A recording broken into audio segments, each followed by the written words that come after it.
Hello folks, it's your boy Dre. We waited a bit longer to come back to you, but boy, do we have a great show planned for you. We got the skinny on Metroid Prime 4, exclusive insider information, Tommy Tallarico is confessing in court right next to Trump, Bill Gates' brain is now preserved in the cloud. We have REM here, musical guest REM, our first musical guest. Except none of that happened at all, so we're just going to do a show like we usually do. All right, hooray, run the music. It's going to be pretty good. Yeah, it's going to be okay. It's going to be okay. Run the music.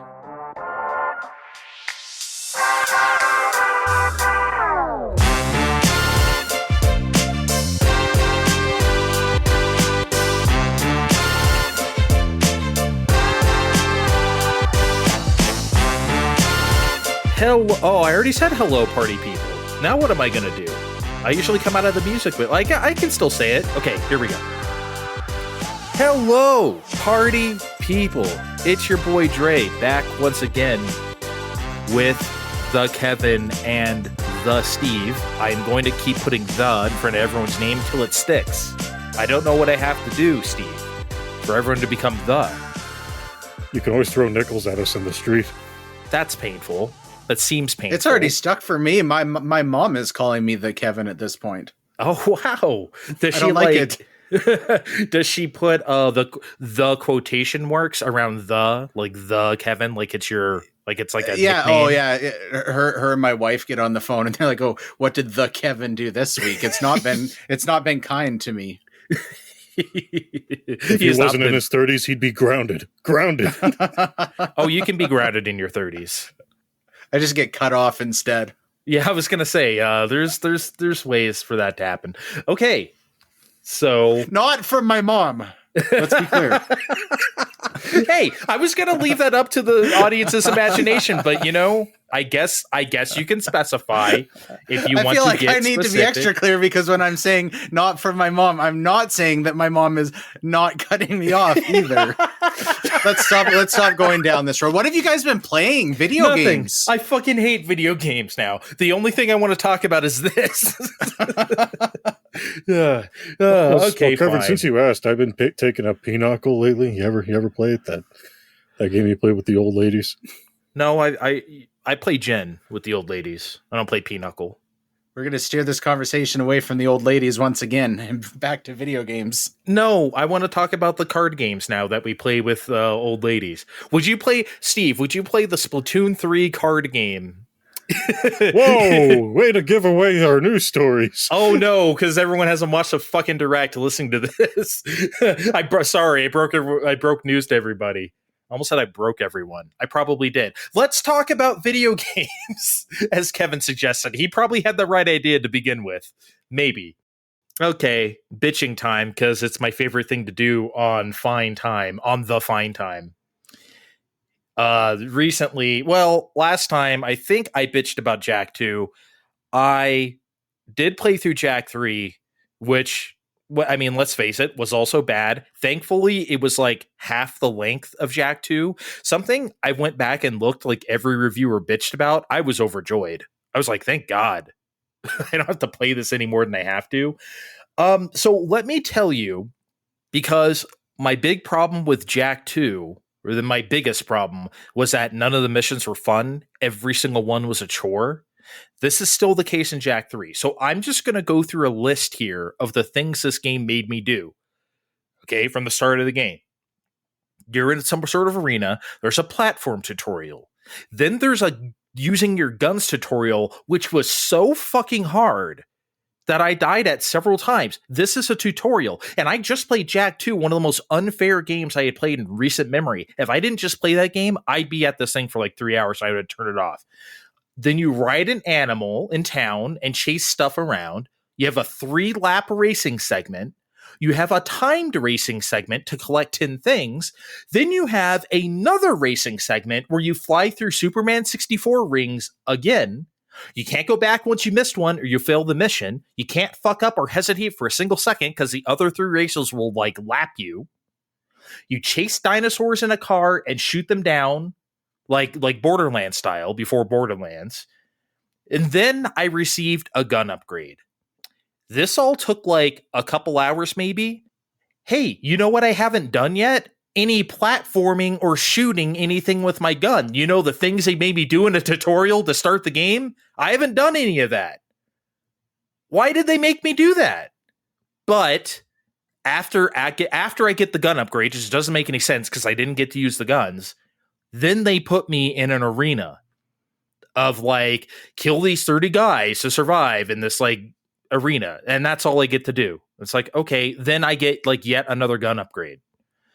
Wow, this game sucks. It is so all over the place in a way that's not fun. It is like, think every AAA trash game you've ever played in your life that you hated that has like no direction. It just seems like things happening because money burning on the screen and we have it and we need to spend it. That's what this is. It's awful. I know I said this last time about Jak 2. I have no idea how people thought these games were good. That first game is a nice little platformer, right? These other games, oh boy. And they don't stop with the edgelord stuff either. I'm surprised they didn't like Jak say fuck. I mean, I know it's rated teen, but maybe it's like a PG-13. You get away with a couple fucks. I don't know. That you have to find. Yeah, you have to find the fucks. Yeah. It was just a waste of my time. Thankfully, it was short. Something else I've been playing, and I haven't beat yet, but I just played a few levels of, is Freedom Planet.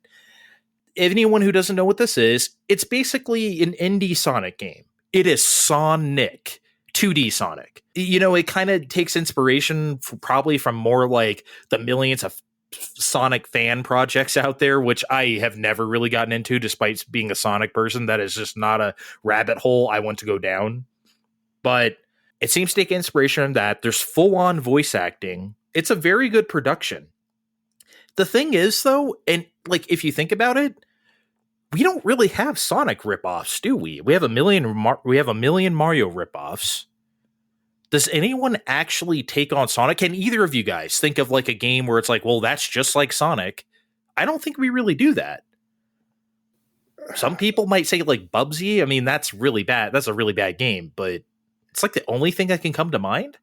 Yeah, I'd say Bubsy. There were a lot of people that just tried the mascot thing, like just it's a rodent and he's running, so yeah, awesome possum and shit like that. I guess in a way, either of you ever play that Roadrunner game for SNES? It's really bad, but it's like an audio-visual masterpiece. Oh yeah, they tried to be Sonic there. Yeah, they tried. Because it makes sense, right? The Roadrunner's fast. You'd want it to be like a Sonic type of game, but it's really bad. Speedy Gonzalez games tried that too. Now that I'm thinking about it, they even have the loops. Oh boy, they even Roadrunner didn't do the loops. That's he's a rodent and he runs fast. Make him gotta go fast. But it was an existing rodent before they made all the other rodents in the 90s. Rodent sounds very. I wonder how the rodent community feels about the word rodent, even though I just call them the rodent community. Let us know in the comments. Let us know if you are a rodenter. Let us know what you would like to be addressed as. No, but Freedom Planet, it's pretty cool. And look, again, I'm a Sonic person. Maybe I would think this is pretty cool, but honestly, I just picked it up on the eShop, on the Switch eShop for like $7.49 or whatever, as it's often on sale. I'm like, sure, I'll try rip off Sonic for like $8. It's pretty good stuff. Honestly, we'll see if it holds. Huh? Go ahead. This has got a mascot in it. I don't know anything about this game. No, these are like original characters, like Sonic-ish kind of like furry characters, for lack of a better term. OCs do not steal, but for real this time. yeah, like that. Okay. And they really did their homework. Like, I guess we all know the stereotype of Sonic OCs. I mean, Steve just did it. I almost called you Sega for some reason. I almost said Sega just did it, but maybe your name is Yes, Sega. I did. No. Skies of Arcadia is coming out in 2024, kids. No, I'm just kidding. Remember our on our previous creative endeavor, we did a thing about chicken sandwiches, and I kept calling McDonald's Nintendo for some reason. I don't know why. I did it like 3 times. I left it in too because it was so funny. I don't know why I kept wanting to do that, but I did. Anyway, no, I only played a few levels. They're really long levels, so I'm not sure that's really conducive to like. I mean, it doesn't have to be exactly like Sonic, but this is like a real adventure. Like I said, with full on voice acting, like it's very impressive. So hopefully, I play the rest of this and it holds up, and I have a good fake Sonic game to recommend to people. But like, yeah, I've been seeing it on the eShop for forever, and I was like, you know what? Fuck it, I'll try it. So recommended from the first 3 levels anyway. I hope it doesn't fall apart after that if you go and buy it and beat it before me. But yeah, that's about all we've been playing. We've been playing one other thing. We've all played Stray, but we're going to talk about it at the end. So how about, I don't know, Steve, what you've been playing that's not Stray? Hey guys, remember how we played the Live Alive demo? No. Yes. Well, I do. And I liked it so much that I bought the game, I played the game, I finished the game, and I fucking loved the game. You finished the game? And that's all you people are going to get, because other than the stuff we talked about, it's spoilerific as hell. So... Did you get stuck in a room with 5 ninjas? Can you just at least tell me? I got stuck in lots of places with different things, but I'm not going to get into that today because it is an experience. And the nice people at home should experience it on their own terms. That's it. That's it for the Live Alive. Does anyone say fuck? It is heavily implied that the cowboy guy is muttering a fuck at least once. Not implied. I want the fuck. I want the F-U-C-K on the screen. Come on, it's a 1994 RPG in the year 2022 rated T. You're not getting a fuck. Well, I don't want to play it then. I felt like that little white ball was going to lose his shit at least once. Yeah. Let's say, fuck all you bitches. Fuck you hoes. I'm going home. You named me Cube, you motherfuckers.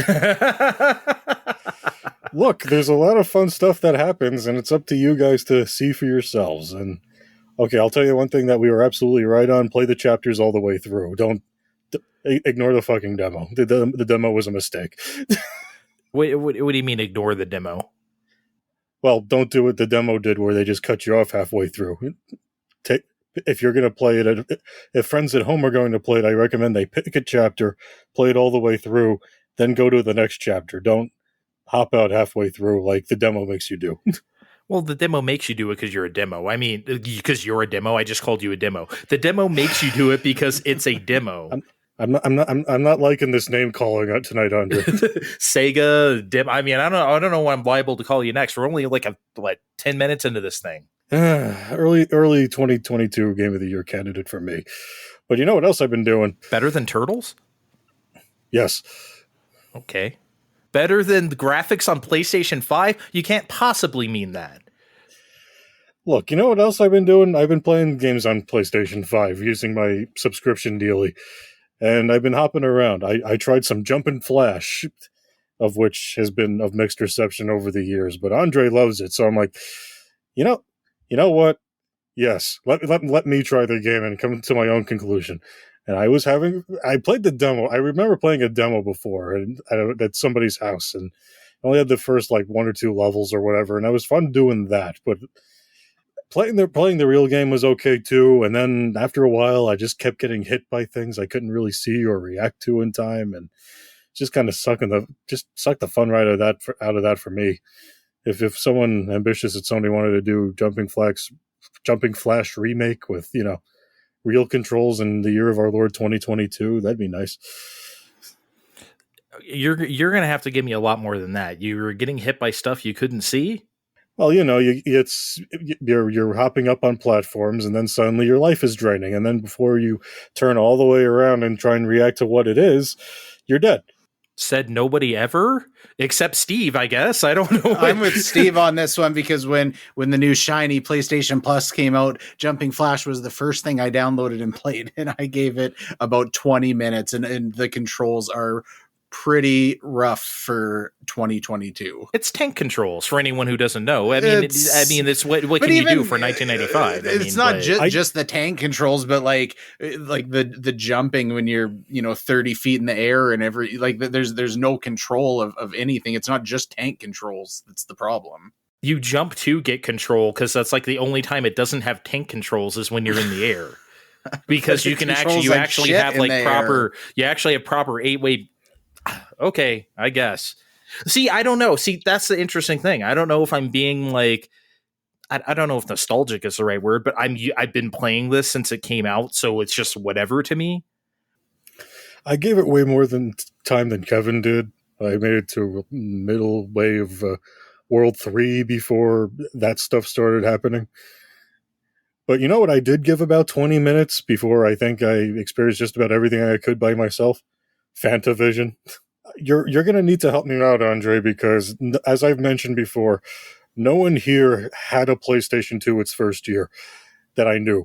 Out here, PlayStation 2 might as well have come out in 2001. So you're going to need to tell me, did they really retail this for $50 in the year of our Lord 2000? Me and my friend in October 2000 went into a Target in East California, somewhere in the high desert, almost to Arizona. You know that area. That's where he lived. We went into a fucking Target day one and we got a PS2 and Street Fighter EX3 and Tekken Tag Tournament and every other fucking game we wanted. And yes, Fantavision was on the shelf for $49.99 MSRP US dollars. I can assure you of this. Because this is shameful. Even by the year 2000, puzzle games were either having way more features or packed with other puzzle games or literally anything that would have flattened, made the package a little better than, oh, here's some fireworks that show off what the PS2 can do. That's all you needed, baby. That's all you need. That's literally it. It's a tech demo. That's what the game is. Then they could have packed it in with the console. Why do that when people will pay $49.99 MSRP US dollars? There's no need to do that. It's a launch game. You can sell anything you want as a launch game. Basically. You can sell Rise Son of Rome as a launch game. It doesn't matter. People want that tech demo. 1-2 Switch. It doesn't matter. You need that game. That's what Fantavision was. I'm telling you, this is a thing. I understand what you're talking about, but I mean, they want $10 for this outside the service. That makes sense, I get. But I mean, I would have hated being a kid in the year 2000. I managed to get the only PlayStation 2 in the world for Christmas because they were sold out. And I got freaking Fantavision to show for it.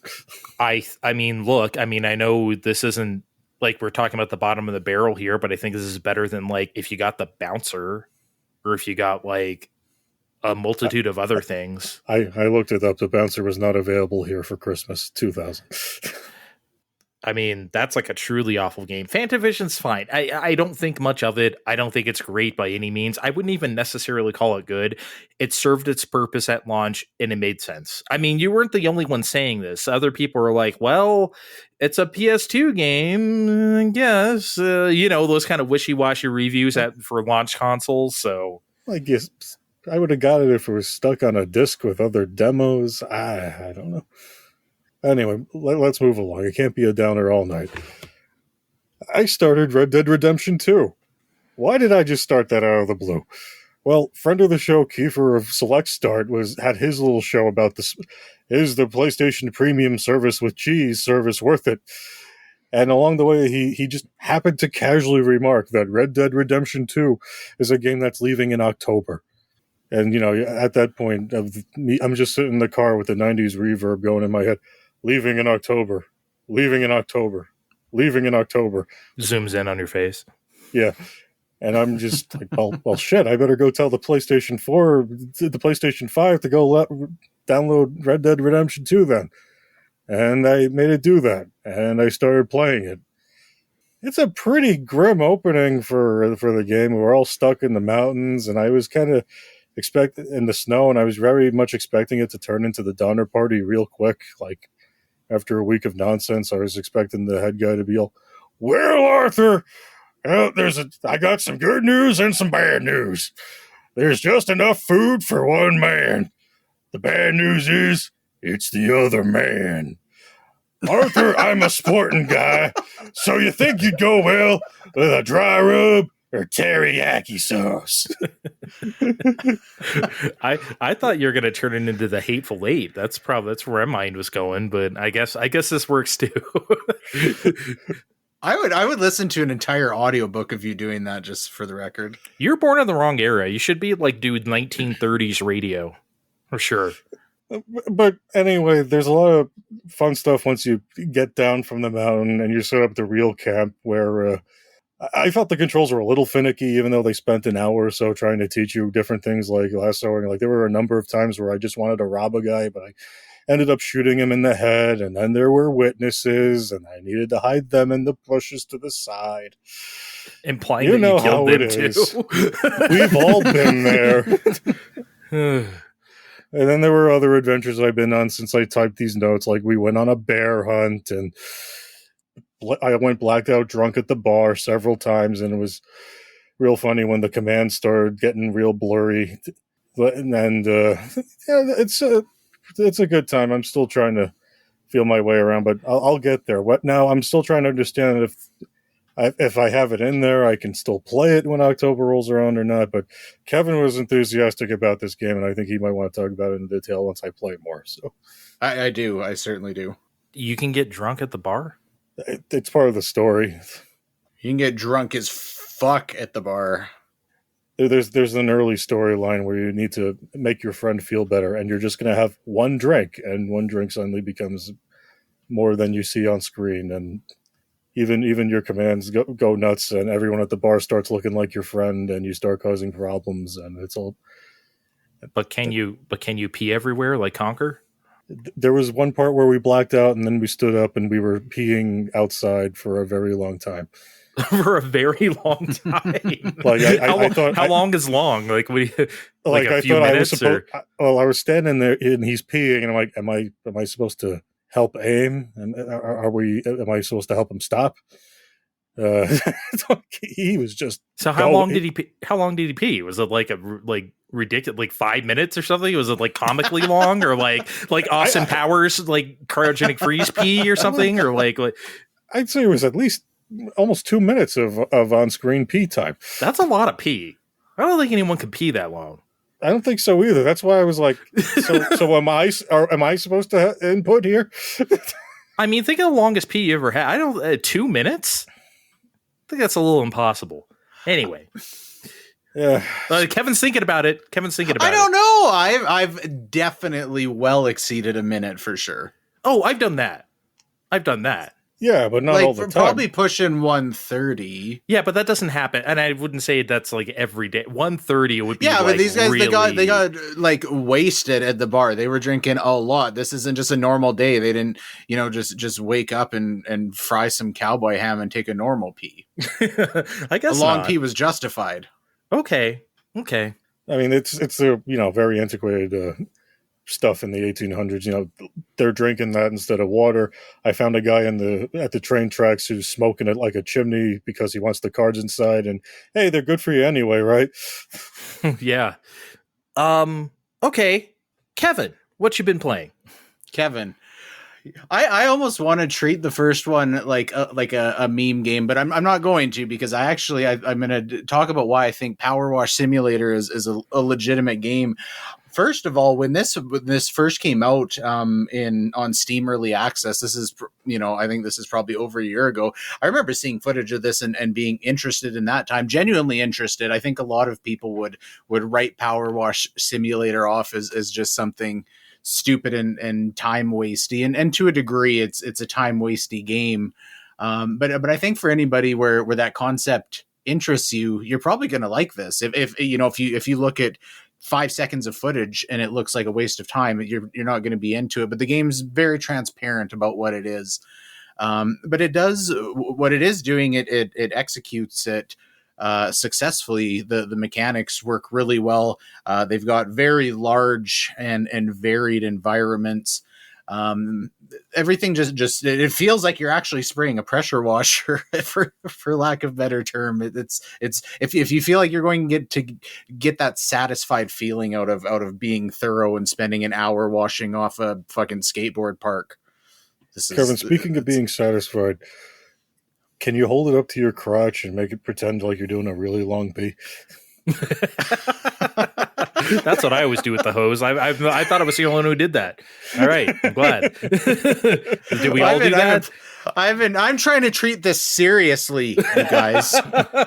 Okay, well, I'll tell you this. I don't know anything about Power Wash Simulator. I've never laid eyes on it. Just thinking about it, I just thought like, okay, you just wash your car or something. But you're talking about like a skate park. So this is yeah, there's vehicles and there's fire stations and different kind of houses. One of the houses is shaped like a giant boot. I'm actually funny enough for this game. I feel like I'm more sensitive with spoilers about this game than anything else, because I'm sure at the end they're going to be like, we dug up a fucking UFO in the desert and it's really dirty and we need you to go. And I don't want that spoiled for me. I want the joy and excitement of finding out myself that I'm spraying off alien bodies in the UFO or whatever. And that's only the surface. Right after that, you need to take the UFO to space and watch the whole International Space Station. And, and then the astronauts are waving to you in the credits, like, "Thanks, dude." If the developers are listening and this is DLC, I'm there day one. I'm just saying. What's that? What's that? DMA design game for N64, Silicon Space Valley. Station, Oh yeah. You get to watch that. You get to watch all them weird animals. Just spray them all right off the right off the surface.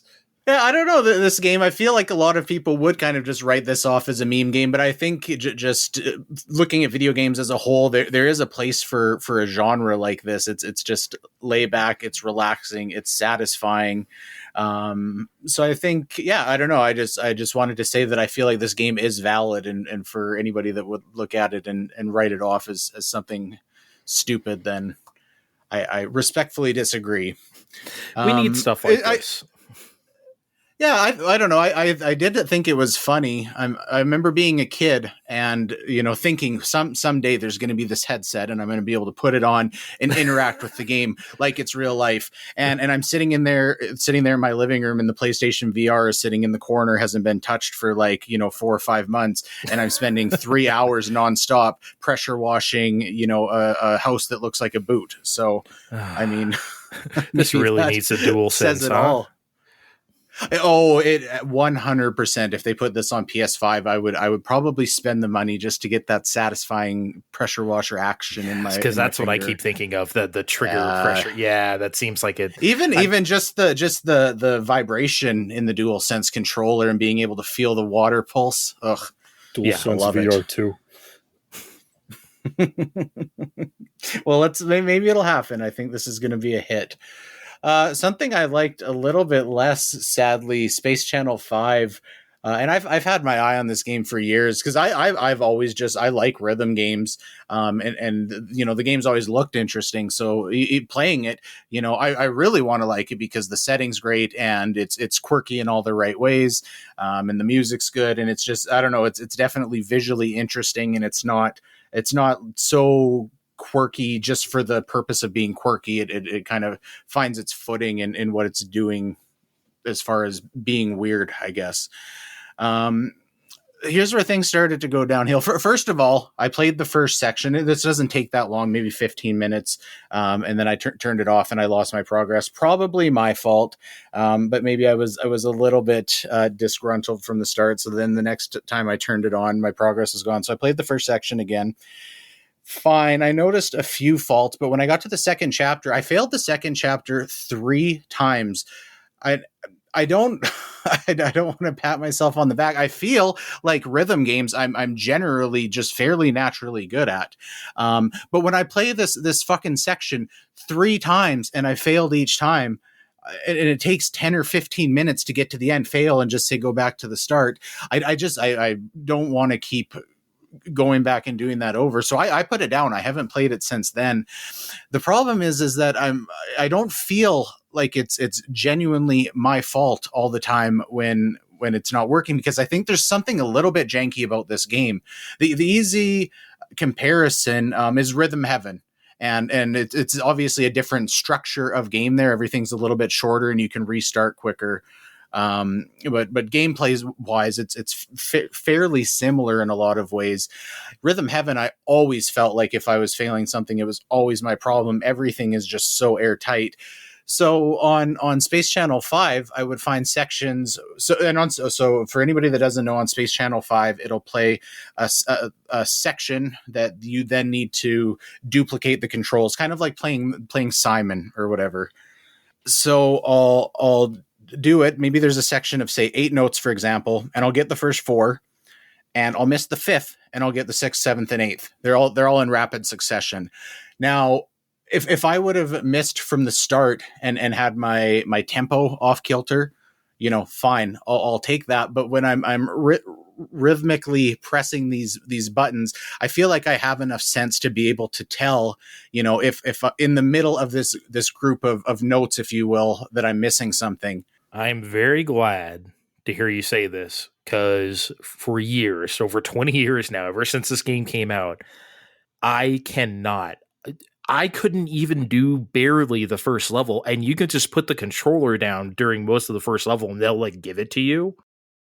Look, think about how simple the first level is, right? They just up, down, shoot, or whatever.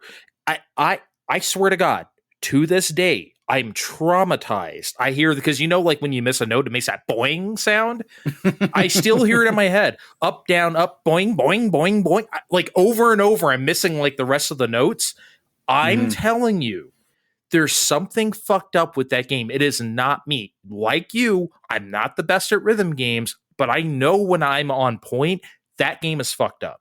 Space Channel 5 is fucked. And I remember talking to other people.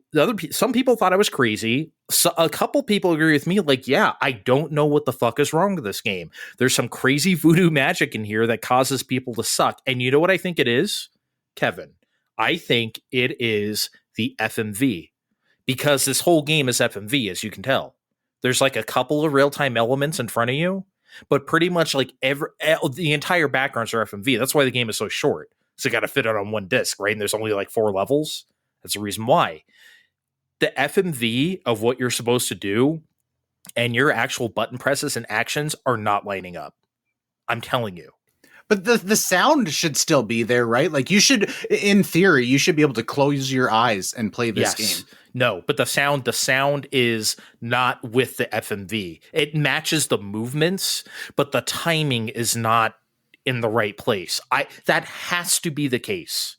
Because Space Channel 5 Part 2 is all real time. There's no FMV, and I haven't really played that game too much. I played a little bit when it came out on PS2 at my friend's house, and that game I can play perfectly fine.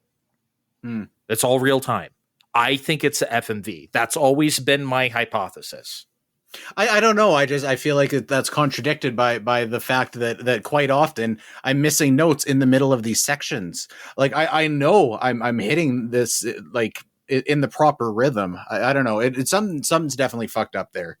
I don't know if I would put it that way necessarily, that it's the FMV fault, but something's wrong. It's the only thing, it's the only culprit I can think of, because why would I not be able to play Simon Says and press up, down, down, shoot, right? Come on, I can do that. I actually, on Steam, I bought that Dreamcast collection or whatever. Space Channel 5 is in there.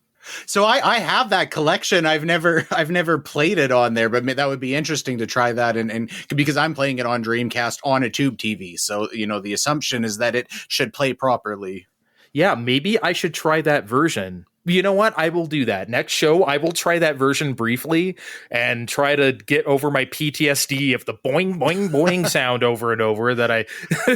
and Sure, I'll do that too. We'll crack the case for next episode. I would love to see them bring this back. I know they did a VR version of it, and from what I've read, that isn't it. But if they rebooted this, and they took modern day game design sensibilities and applied it to this, I think they could have something really good there.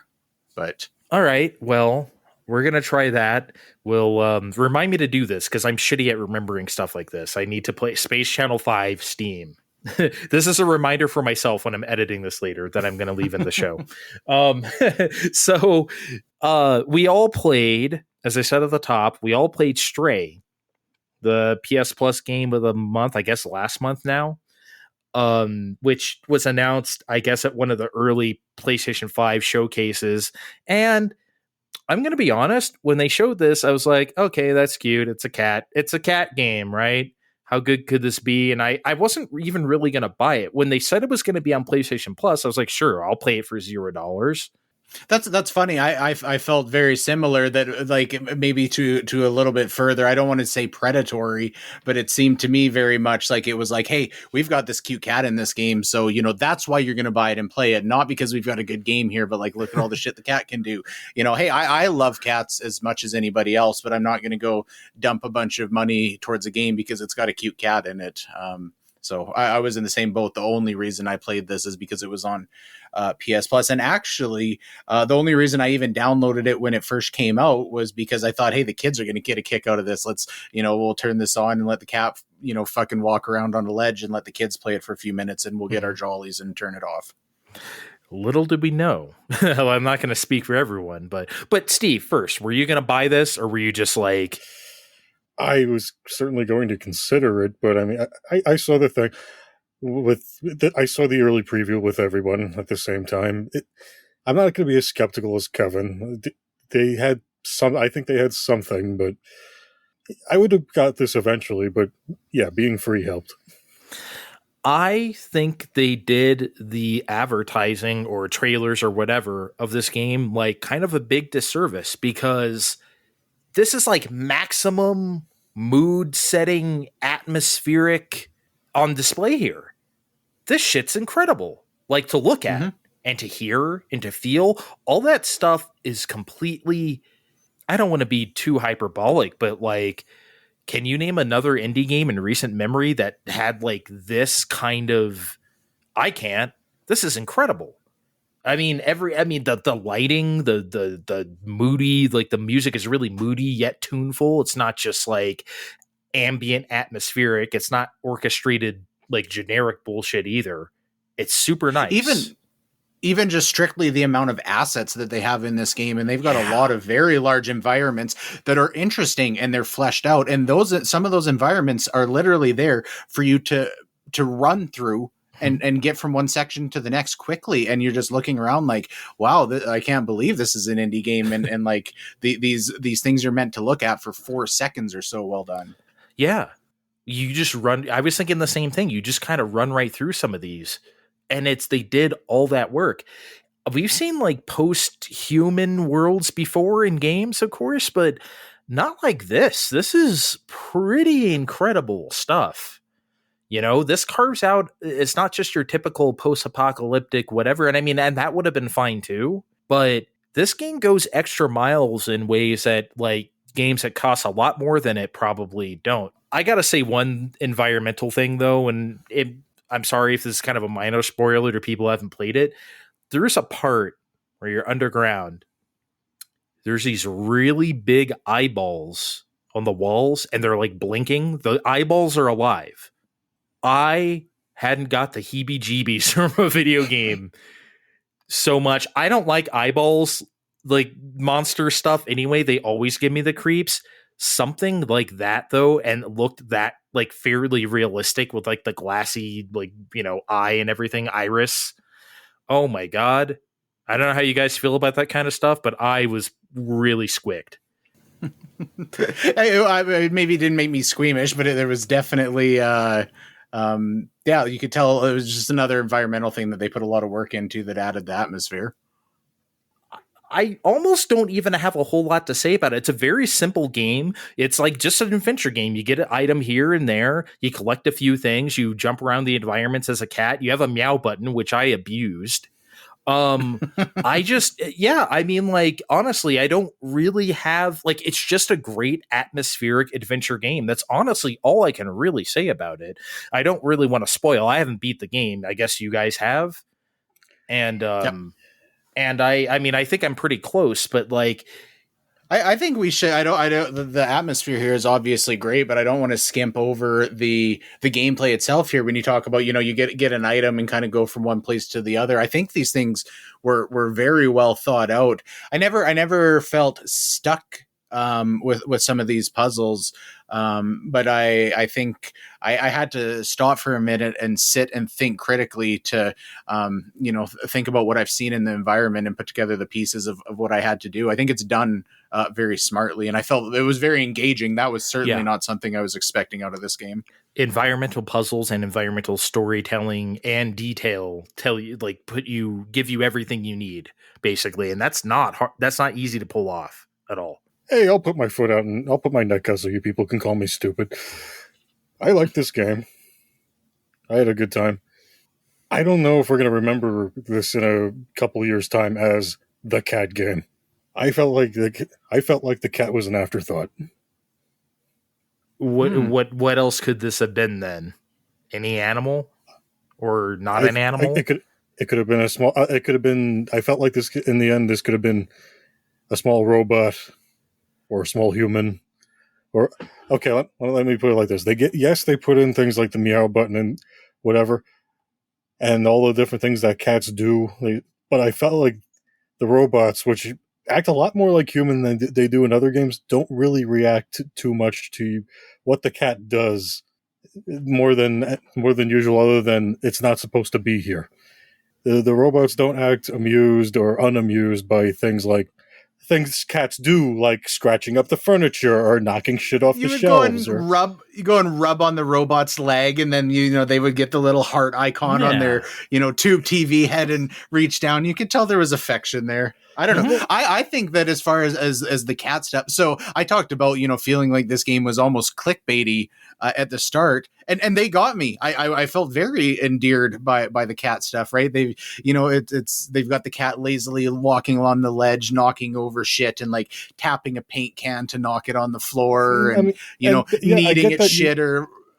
But half of that stuff is other people reacting to it. When I played Untitled Goose Game earlier this year, yeah, it was brief and short, and haha, it's a goose, but everyone was mad at that fucking goose.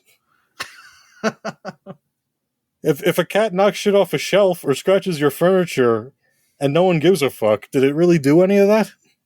What kind of was this a philosophical question? If a cat scratches a tree in a forest, does it make a sound, or what?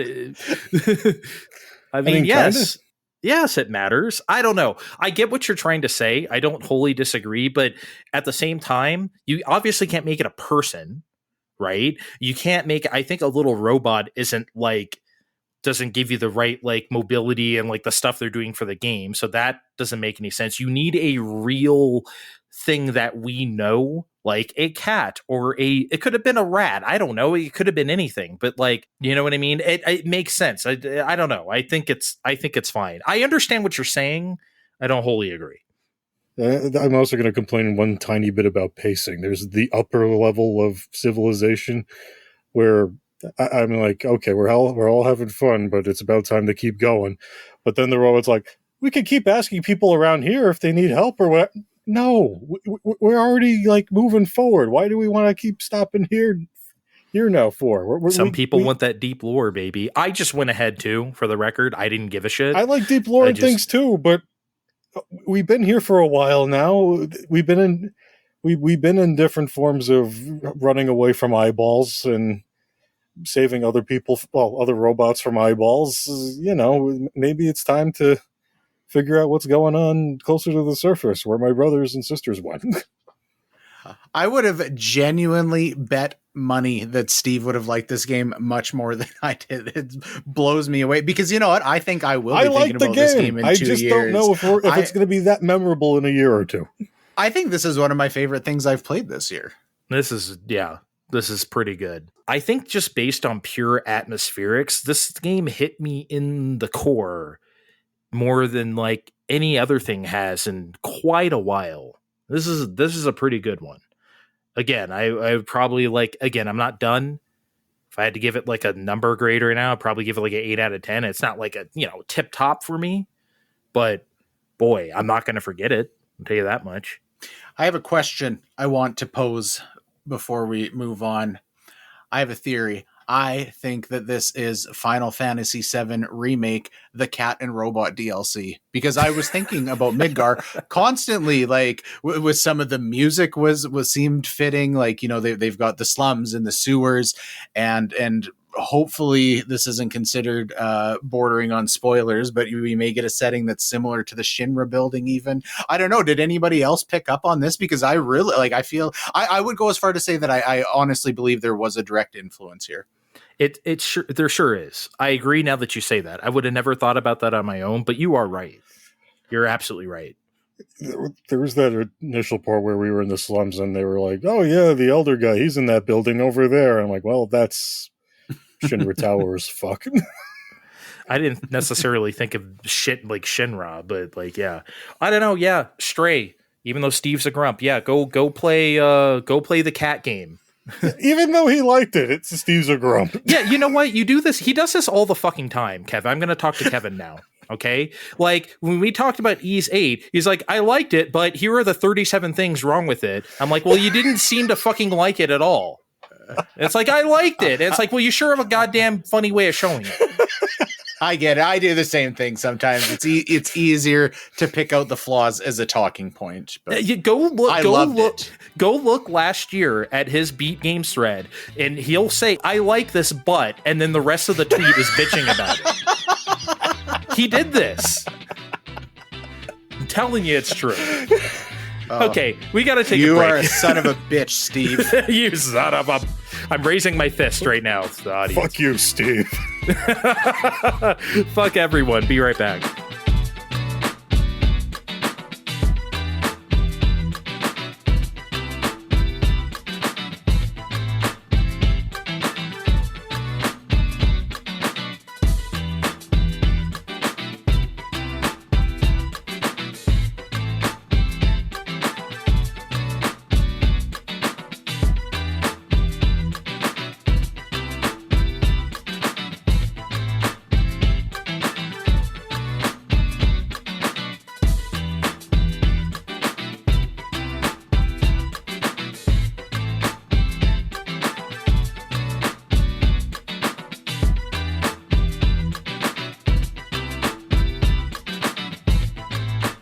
All right, we're back. I'm done browbeating Steve. Well, I'm not done, but I'm done for now. Because it's time to browbeat Kevin. Yes, it is time to browbeat Kevin. Boy. Because we had the Splatoon 3 Direct yesterday. When you hear this, it'll be yesterday.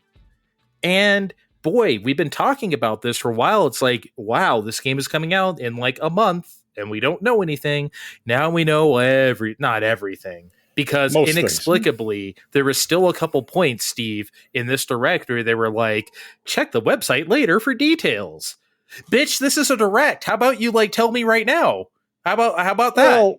Well, if they told us everything on that website right now, it would be very much list the show, and we all know how we feel about that. I love that. It's my favorite. It's my favorite kind of thing to do. So I think what they did on the direct was go over the highlights and said, and if you want to know more, check it out here. There was one thing where I genuinely wanted to know more, and then they didn't tell me more. It was like, now it's like, okay.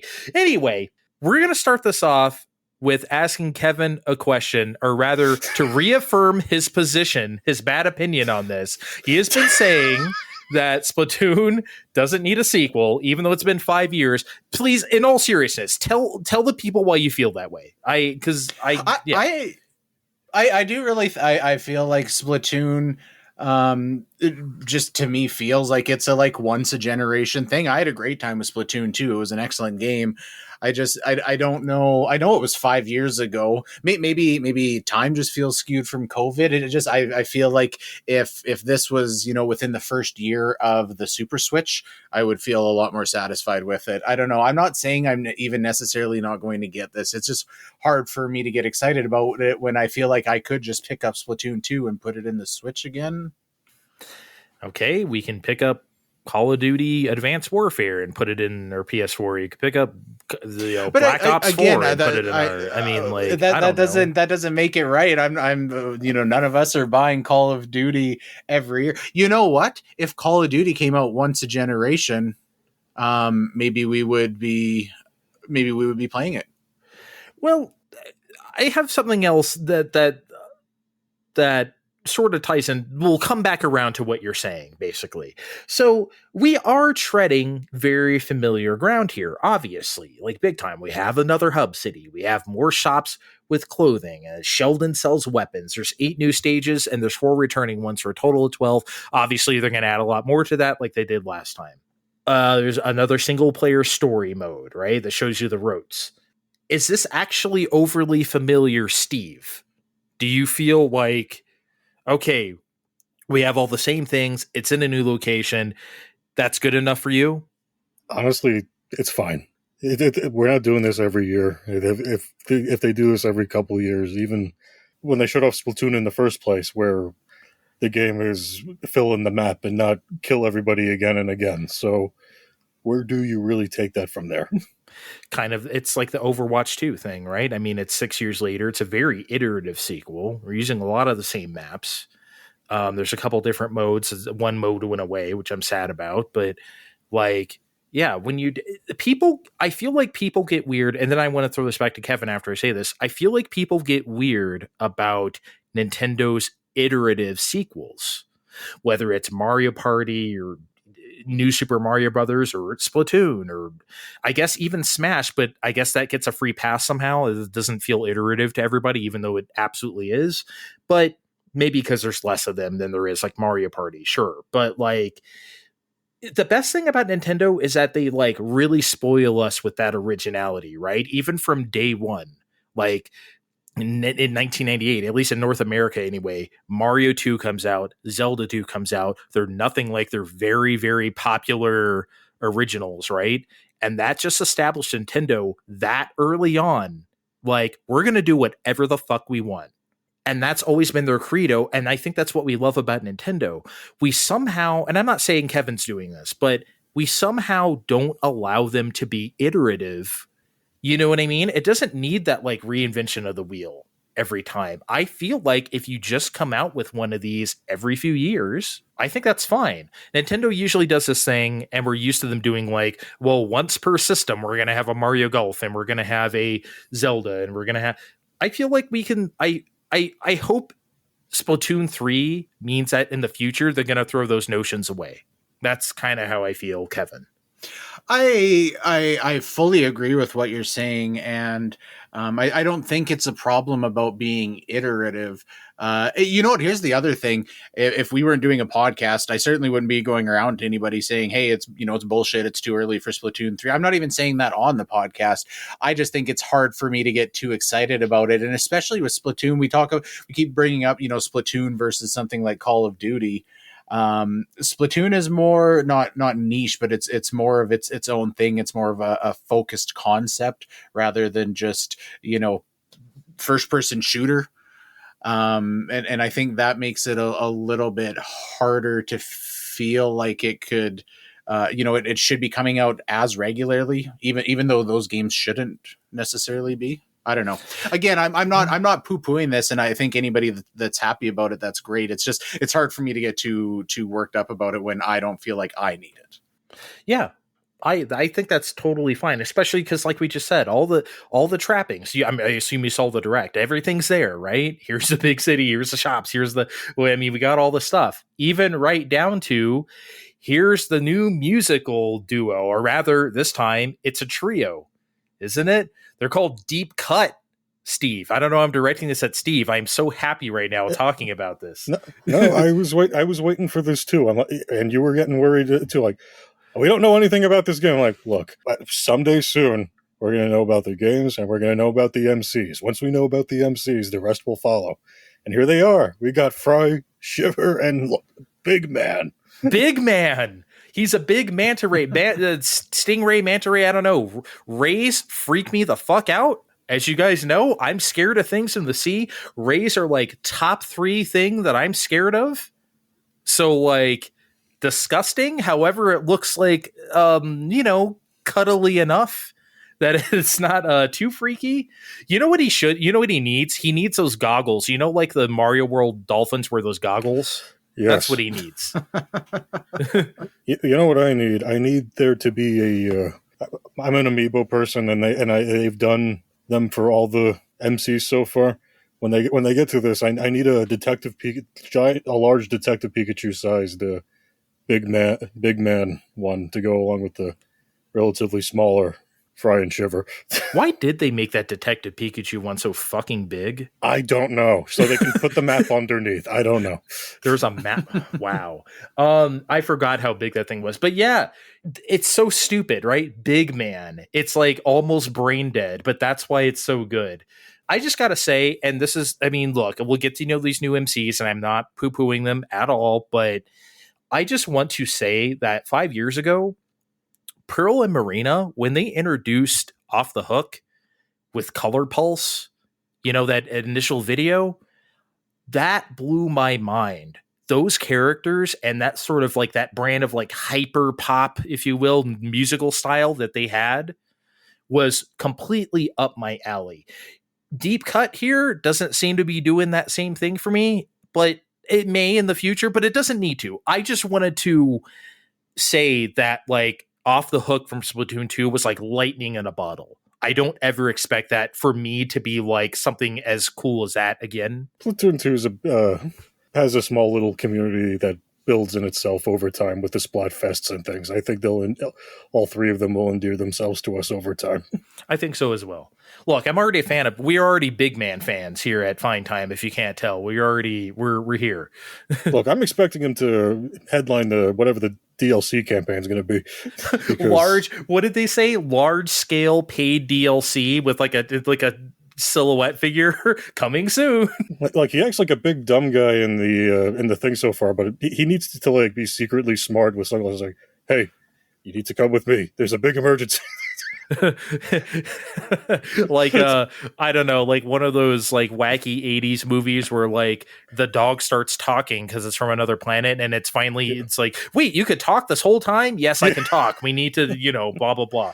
Yeah, exactly like that. So like the new gameplay stuff, there was a lot, like, you have all that new customization with the banners and titles, which I am looking forward to. I love that type of shit. As you know, we played enough Rocket League together, that I love those kind of things. You have those decorative lockers. Any of these, what do you like? When I saw the seasonal catalogs, I thought of you immediately, Steve, for some reason. I couldn't tell you why, but well, like I said before, there's already, well, not seasons, but Splatfests and whatever that separate the time periods and things where maps and weapons and other outfits get loaded in, and now that they're actually going to be designated as seasonal catalogs, I mean that's going to be exciting. It'll keep me coming back.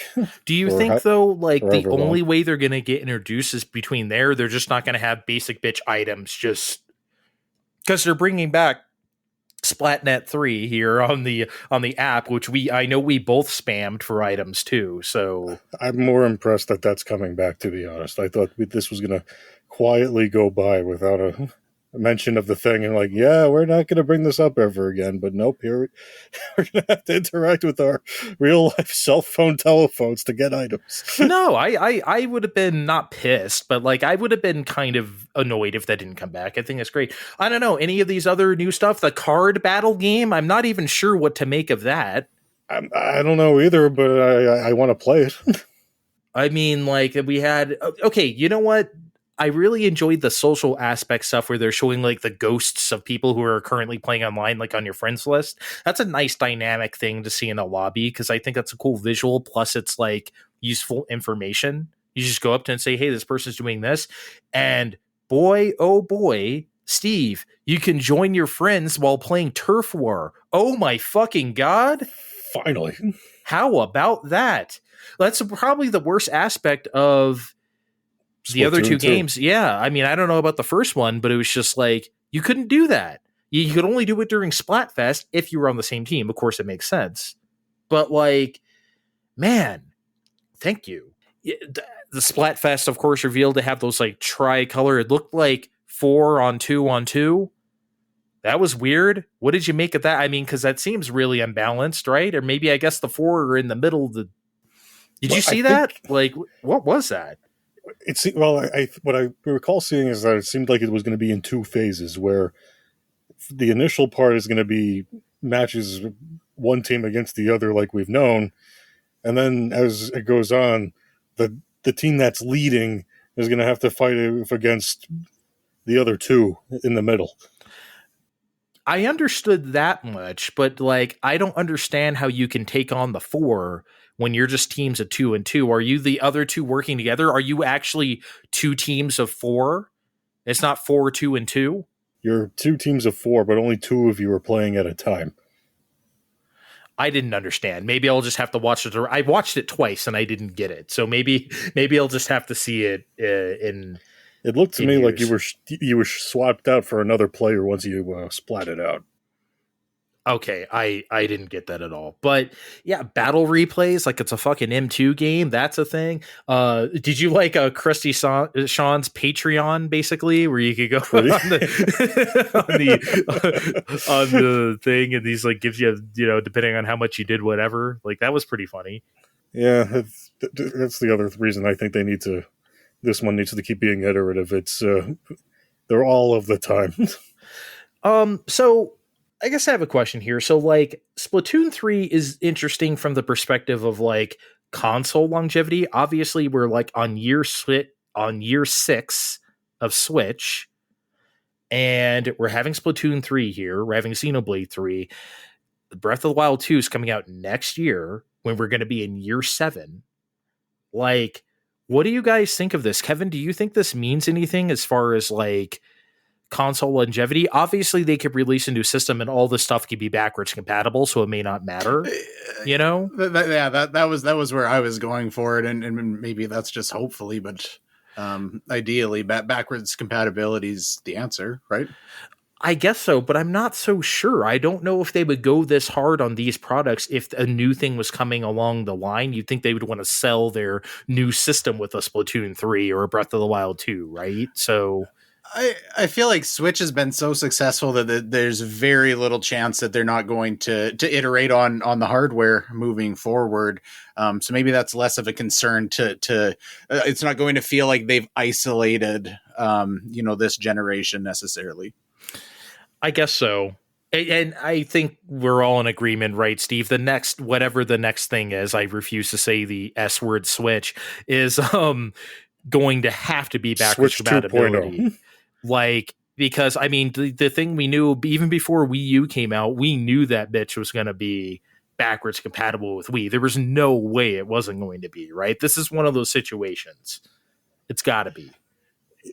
In this particular instance, yes. So with Kevin, this might not matter. Okay. Well, I mean, that's can you just concede this one time and just say Super Switch with all of us? It can just be a thing. We don't need to make it a shtick or a bit. We can just all happily say Super Switch and move on, because that's what it should be called. It shouldn't be called that. We gotta jerk off around using Super Switch every goddamn time it comes up. Okay, the people are sick of the joke. Let's just all go with it. I mean, shit. Okay, fine. I thought it was a nice bit, like the M word or whatever, right? Like fine. Okay, fine. I'll say Super Switch. I'm not happy about it. I feel really bad for saying that right now. I'm gonna take a sip of Pepsi. Yes. Okay. You know what? I'll take it off of Andre for a sec. I'm just gonna thank them for for announcing Splatoon 3 Amiibo, which consist of an Inkling, an Octoling, and one of the Salmonids, and not releasing them alongside the game so I can save a few bucks and pace out my purchases. So thank you, Nintendo. Thank you, Nintendo, from Steve.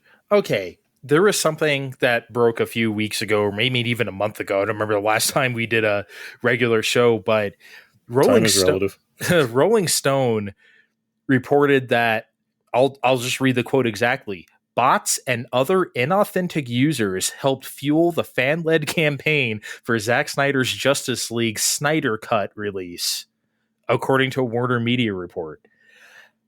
That is hilarious, guys. I don't know if you thought that was as funny as I did. Maybe just because I hated those Release the Snyder Cut people like so much. And I was like, who are these people? I don't know them IRL. Turns out they hardly existed at all. Guys, I just find it hard to believe that we couldn't believe in people like Fruit Batman 420 and Superman 69. Oh, Superman 69 really wants the almost said the Superman cut, the Snyder cut to come out. Kevin, I actually don't know your opinion on these like DC movies. I generally think they're really bad, but like because Man of Steel, I've said it several times, is one of the worst movies I've ever seen personally. But like, are you surprised? I'm sure you're not surprised to hear that this whole thing was like really fake. If I'm being honest, I'm so far removed from this, I can't even contextualize it. I seen Batman v Superman, and that was the only one of these like era movies that I've seen since. Before that, it was just the Christopher Nolan movies, and then it kind of died. Okay. But like, you certainly didn't like Batman v Superman. I saw you making that face. You know what? I didn't think it was as bad as everybody made it out to be. And I didn't think Ben Affleck was as bad of a Batman and as everybody assumed. He was the best part of it. It wasn't, I didn't, it was nothing to write home about, but I watched it for however long it was. And it was, mindlessly acceptable. 3 hours. Of Batman versus Superman. A lot of like fucking around in like broken buildings and soot at the end. Yeah, and they fight for like 2 seconds. Like, and it was just like. Also, I'm sorry, I don't mean to make this a Batman versus Superman thing. Why did Lex Luthor hate Batman or Superman? He had no motivation. He had less motivation than what's his name in Final Fantasy 15, the villain. He had none. I didn't get it at all, except I'm Lex Luthor and I exist. Anyway, that's not the point. Yeah, I just thought it was really funny because I thought those people were really obnoxious, those Release the Synder Cut people, and I guess everyone did, and turns out it's pretty fake. We better shut the fuck up about this before everybody starts realizing that anybody that retweets Fine Time is paid bots. Oh my God. That reminds me, our campaign ran out a couple days ago. I got to re-up for more bots.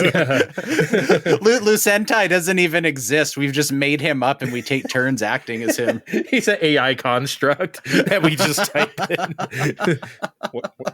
You know that AI art thing that everyone likes, it's just Lucentai scrubbing really hard when you type in a command. Yeah. Every time Vin streams on Twitch, I have to quickly lose about 150 pounds so I can play as him on Twitch. Is that why the faces are so fucked up on the AI thing? Because like he just has to whatever. Yeah. So next big question, Kevin.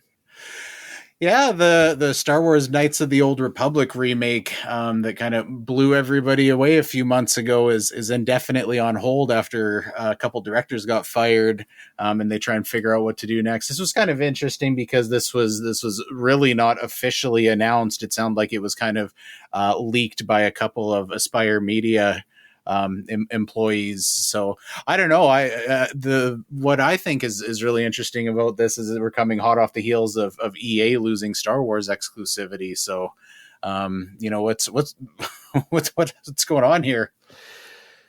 I'm under the impression that, the merchandise machine demands tribute, and with EA's deal, dissolving, they needed to announce whatever game was coming out next, and this was sort of what was being made instead of maybe reaching out to someone like M2 to remake the rest of Super Star Wars. But I digress. And the pressure's caught up to him because you're remaking Knights of the Old Republic. At least we can rebuy the originals. I just think the practice of giving ports to or remakes or whatever to just anybody out there should end. Like, this is what this says to me. Like with the Perfect Dark thing going on. Remember, Microsoft tried to do like I almost want to say Diamond Dust. I know that's not what it's called. Phantom Dust, Diamond Dust, and then they just here's the old Xbox team again, running at 1080p. That's not a substitute, right? I just think, like, I understand the original team can't always do it. Like, we have some instances, like Retro Studios themselves ported Donkey Kong Country Tropical Freeze to Switch because they weren't doing anything else, right? So they had the time to do that. Now they're doing something else. But this current climate doesn't typically allow for that, but I wish it would. because it's really a shame for anyone who cares about Knights of the Old Republic. I don't. Obviously, a lot of people do. People have affinity, no matter how jank those games are or whatever. Like, clearly those struck a nerve, right? A good nerve. So it sucks. But there needs to be care and just like not just handing this off to anybody. Not everyone's Blue Point Games, you know? You want to get fine time together and maybe we can take this project over? I don't think we have. I mean, look, I can play one of those. Hey, okay, when you were a kid, you ever take a shoebox and tie some rubber bands around and make like a little, like a fake banjo or whatever? Yeah. I can do some of that.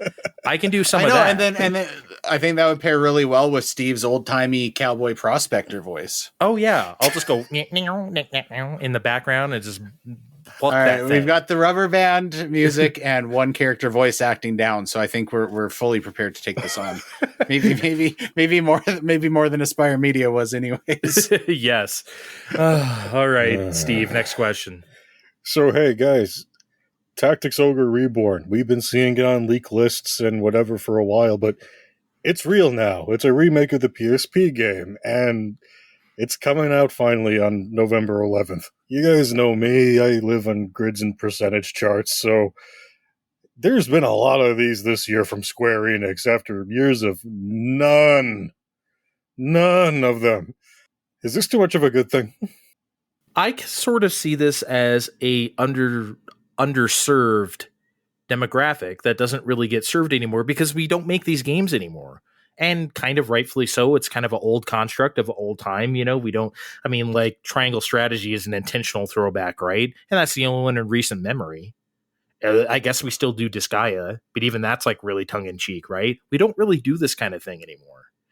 So I guess I feel that this is a safe bet because I remember I was talking with some friends on a Discord where they were like, why not, if Square Enix is going to do this stuff, why not Parasite Eve? Why not Brave Fencer Musashi? Why not whatever? And I'm like, those don't matter to anybody, really. Tactics Ogre may not either, but it's a lot easier to sell like the strategy RPG thing on a grid rather than like, guys, here's Parasite Eve again, which no one will care about but me. So that's also why I kind of think they're doing this, because despite it being somewhat obscure, it's actually much more viable today than a lot of other stuff. Yeah, I guess that's right. I mean, I know I'm the grids and boxes person here, and you all look at me funny when I get excited about a new one. So even I thought it was weird that they were announcing after Triangle Strategy, which I thought would be the only one. They're like, here's Diofeld. Here's Tactics Ogre. Here's front mission. At least Diofeld Chronicle actually looks like a game now, rather than remember when they fucking God. Remember when they first showed it? It looked like fucking ass. It looks so bad. No, it looks like a game I would actually play now. It looked terrible. Oh man. All right, Steve. But yeah, moving along. A week ago we had the Pokemon Presents, and if you were hoping for a fun surprise spin-off that me and Vin might have predicted on the other show, we didn't get any of those. We did get some mobile news and a better look at Pokemon Scarlet and Violet versions. Kevin, can you be tricked into coming back this fall, or is Pokemon Arceus going to be it? If I'm going to be totally honest, as much as the you cute little dog with the buns for ears is, I guess being away for so long, it would be hard for me not to. If I felt like I was in the mood for Pokemon, there's a lot of back catalog that I've missed. I'd probably be more inclined to look for a copy of Ruby or Sapphire or something. Maybe, if I'm being honest. What would be the drive to picking this up, other than, maybe just the community is involved at that point, but I feel like that's something that I'm probably not going to engage with that deeply anyways. Well, I mean, other than hurting me and Vin's feelings with that just now, I thought, we are members of said community, and it might have been fun to play with our friend Kevin from the podcast. No, I guess there wasn't anything else fun to do, like 3 fun campaigns that we only know one about right now, which is go after the gyms like we always do. But, that's okay. I guess I'll run around with water Donald Duck on my own time. What is Without Kevin. the theme of this episode? Is Kevin's an asshole? What's going on here? Okay, you know what? I'll be an asshole. I make one comment about my mom cutting me off, and I'm the fucking pariah of the night. Okay, I'll be an asshole. I'll be that asshole, okay? I want to say something. I've been wanting to say this, but I just don't want to be that guy online, but I'm going to do it now. I think that dog looks fucking stupid. It's not that cute. It's dumb. I'm sorry.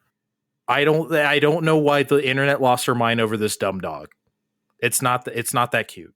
There, now I'm the prick. I know we're all having a bad night because we're recording without air conditioning as podcasts do, but that's no reason to take it out on the dogs. It's dumb. I don't care about its stupid ears. If I'm being completely honest, I think overall I find the aesthetics of the Switch versions of Pokemon this and Sword and Shield just less interesting. Not picking them apart like, you see people online saying, "Oh, this is a current generation game, blah blah blah." I don't find it as interesting as almost all of the previous generations. Well, I mean, in the end, that is a matter of personal taste. To me, the only one that really holds up, I keep telling you, the one that really holds up when you go backwards is the 5th set. Say the names. What, Black and White? Black and White.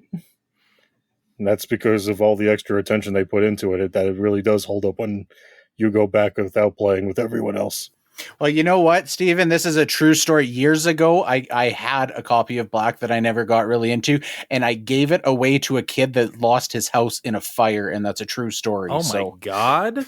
Wow, Kevin the Great. That's the best thing we've ever said. Steven's always like, "Well, you got to play Black and White. You got to play Black and White." Well, you know what? Tell that kid that lost his house in a fire that, Steven. Wow. Yeah. Now you feel bad, huh?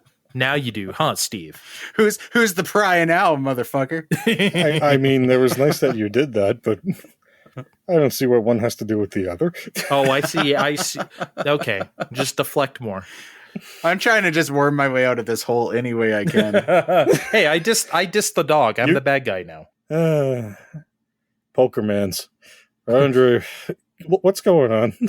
I don't know what's going on, but I want you guys to help me figure this out. Because I've been looking at this for the past week or whatever now. And I think all three of us are going to have a exploration here. So, I'm sure as everyone's heard in the land of not video game news, Warner Brothers and their Discovery Plus channels seem to be in the business of sabotaging HBO Max and or merging with it, I guess. 6 movies that used to be on HBO Max, exclusive, there are gone. And then but the much bigger deal that got this whole ball rolling in the press was that they canceled not just some Halloween movies, some Scooby-Doo Halloween movie, but Batgirl. Flat out canceled, not coming out. The thing is done. They filmed it. Spent $90 million making it. Not coming out. They're just going to eat this cost. This is absolutely unprecedented. I thought it was a joke when I first heard it. What the hell does this mean for the future of if we're going to do all this digital distribution of movies and have all these exclusive platforms, Kevin, this is kind of frightening, isn't it? This sets a really weird precedent. I don't think this is the end of this story. Now, this is very, very much comparing apples to oranges. But you guys remember years ago when shit was really popping off with North Korea, there was going to be that Seth Rogen movie, The Interview, coming out. And then there was all that fucking rile up about that. Yeah. And you know what? The fucking movie came out eventually, right? You know what? I want to put a reminder for an episode in 2 years to revisit this topic, because I would almost put money on, especially Batgirl, that we're going to see this in one form or another. It's going to get sold, or it's going to go under some weird contract where it goes out to, some other place for exclusive rights to stream or something. I don't know. I don't think a movie that costs $90 million to make is just going to disappear into thin air. It's just funny because this industry has shown that any studio is a couple bombs away from not existing. Heaven's Gate famously killed United Artists, right? Remember Cutthroat Island? That killed Caracolo, right? Completely. Didn't something kill Orion too? I don't remember. Maybe it was a string of things. Maybe RoboCop 3 was the final straw. I don't know what. Like Mars Needs Moms killed Image Movers Digital and Good Riddance, but that killed them, right?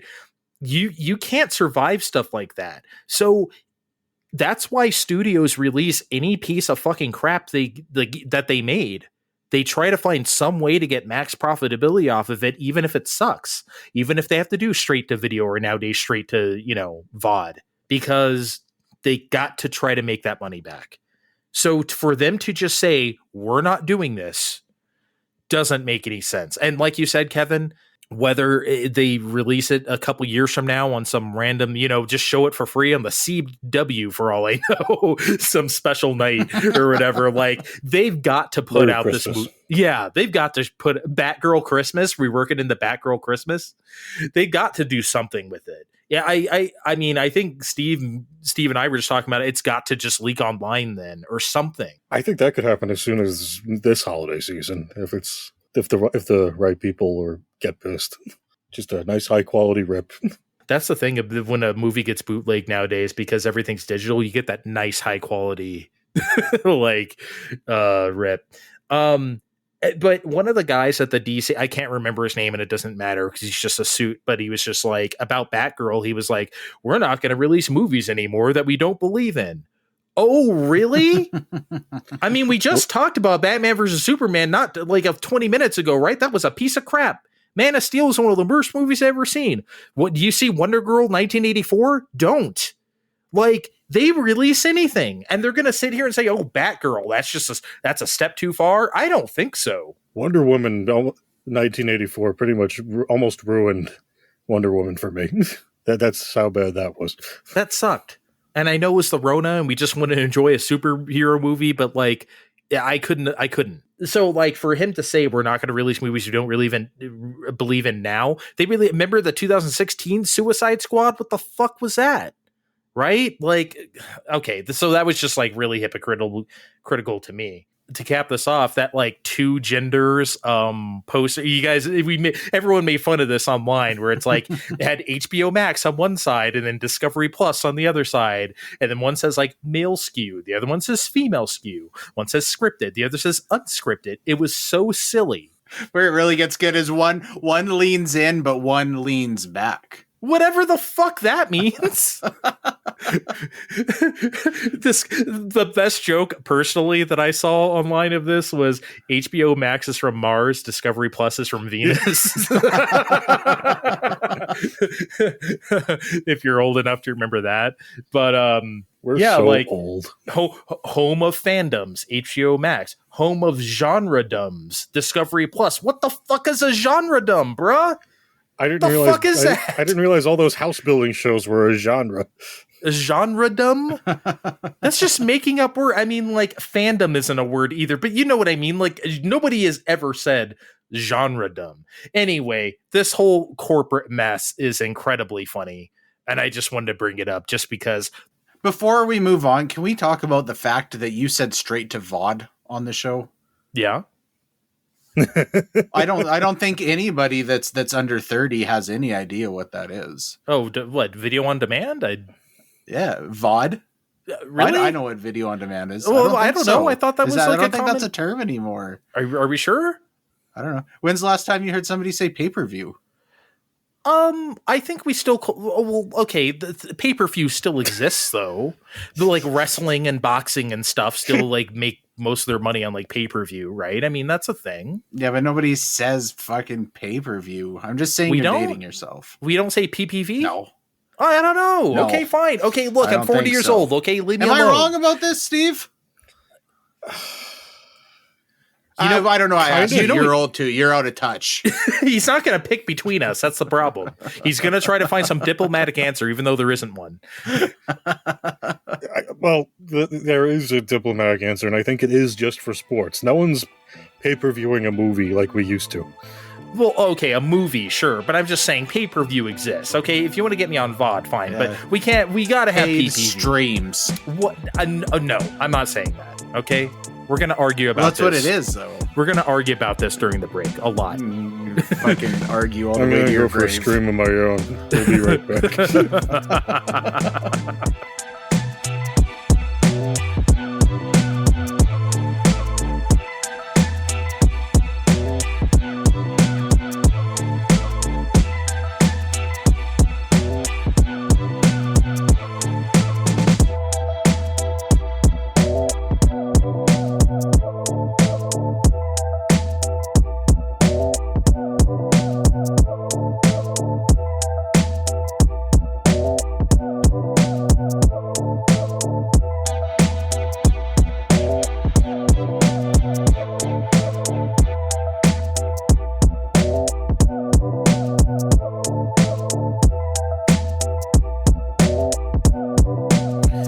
Okay, we're back, and Kevin has something he needs to say to the class. Kevin?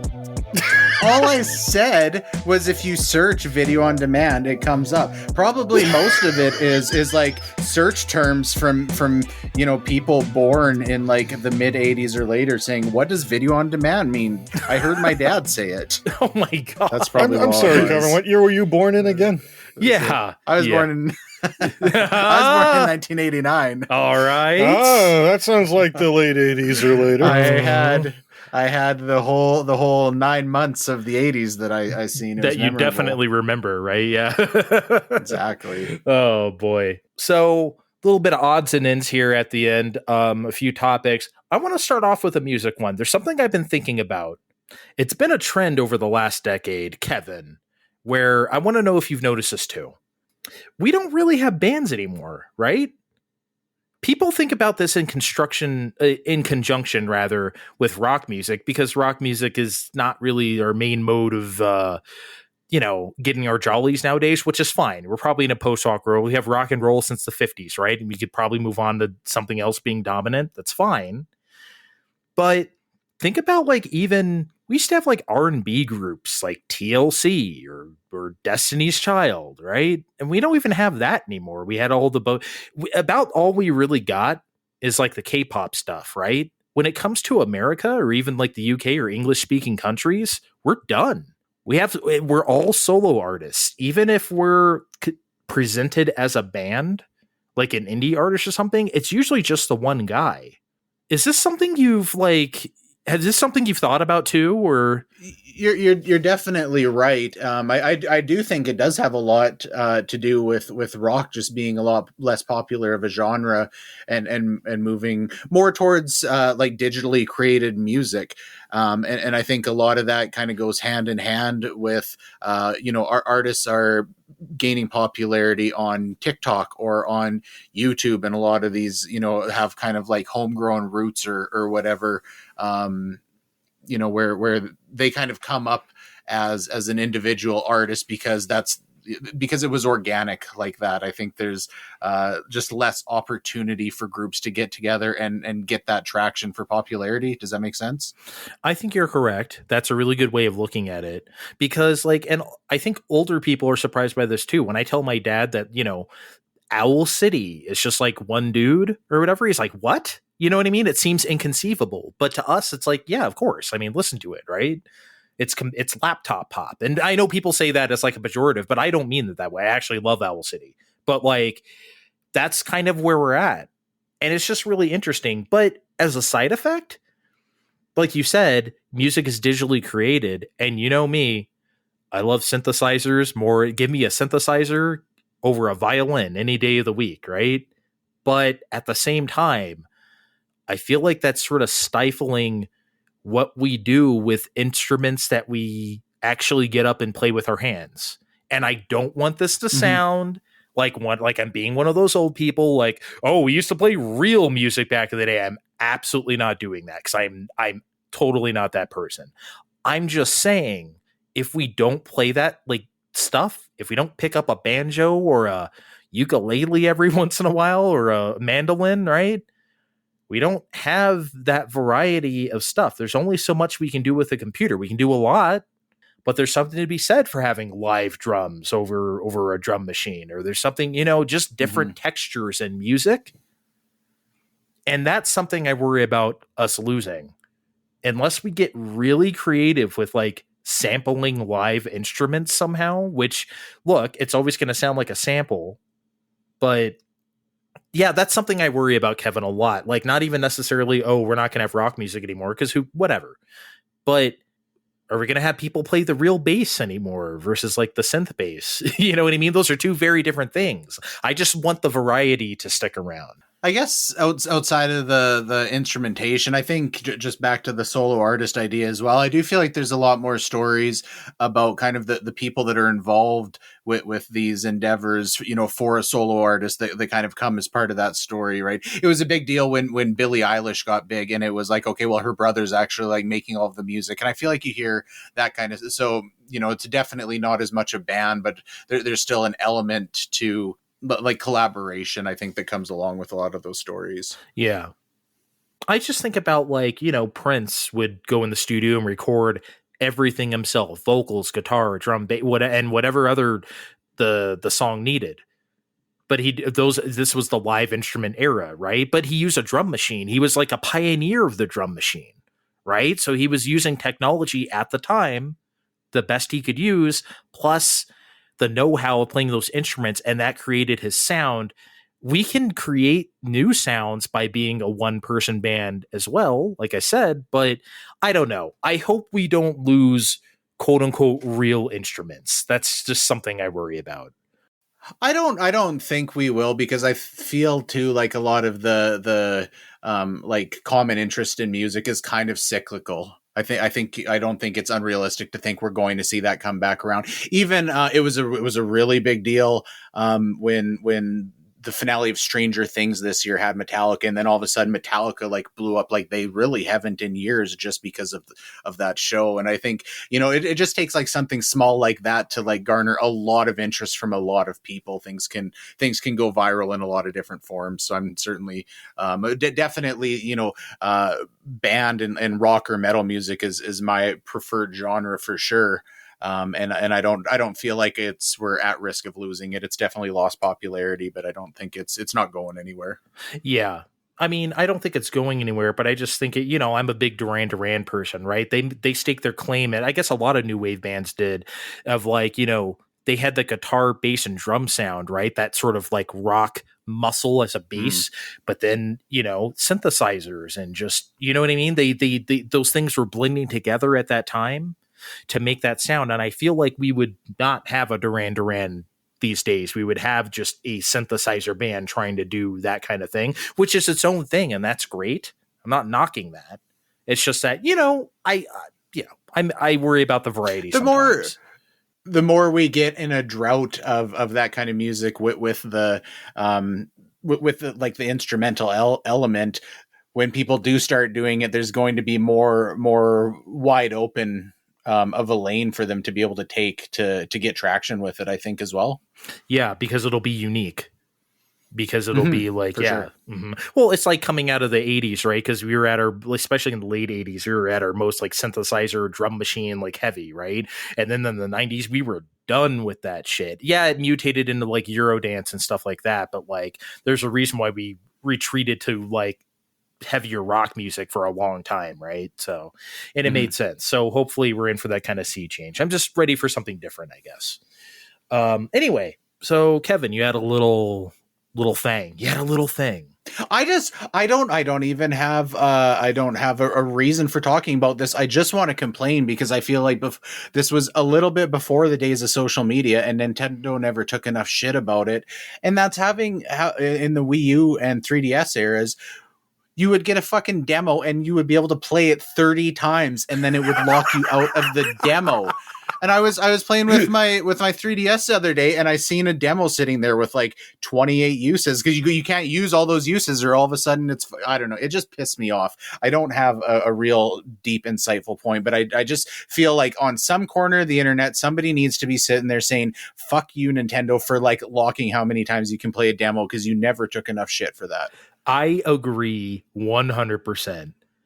I could not believe that was a thing because I got a 3DS late, as you guys know. When I started downloading a few demos and I saw the number, and they were random numbers too. One was like, you can play this one 12 times. You can play this one 5 times. You can play this one 30 times. Why is this a thing? That is insane. Some fucking executive at one time seen his kid playing, NBA 99 demo on a fucking PlayStation Magazine demo disc for 4 hours and was like, we can never let this happen. Think of how much market this is taking up. Fuck off. That was bad. Did they really keep that up the whole time? Because I feel like they eased up on that as time went along. I think there were some demos eventually that maybe were unlocked, but I feel like it was right up until the end those demos were happening. I also feel like there was mostly third-party demos most of the time.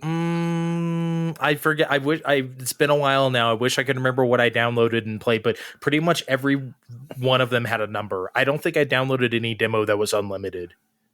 Here's I don't think Nintendo was real big on demos in that era. What did they have demos really coming out of that often? Man, I downloaded what I could. It was quite a few of them. Like I said, it's been several years now. I don't remember, but I feel like it was more third-party stuff, right? I don't know.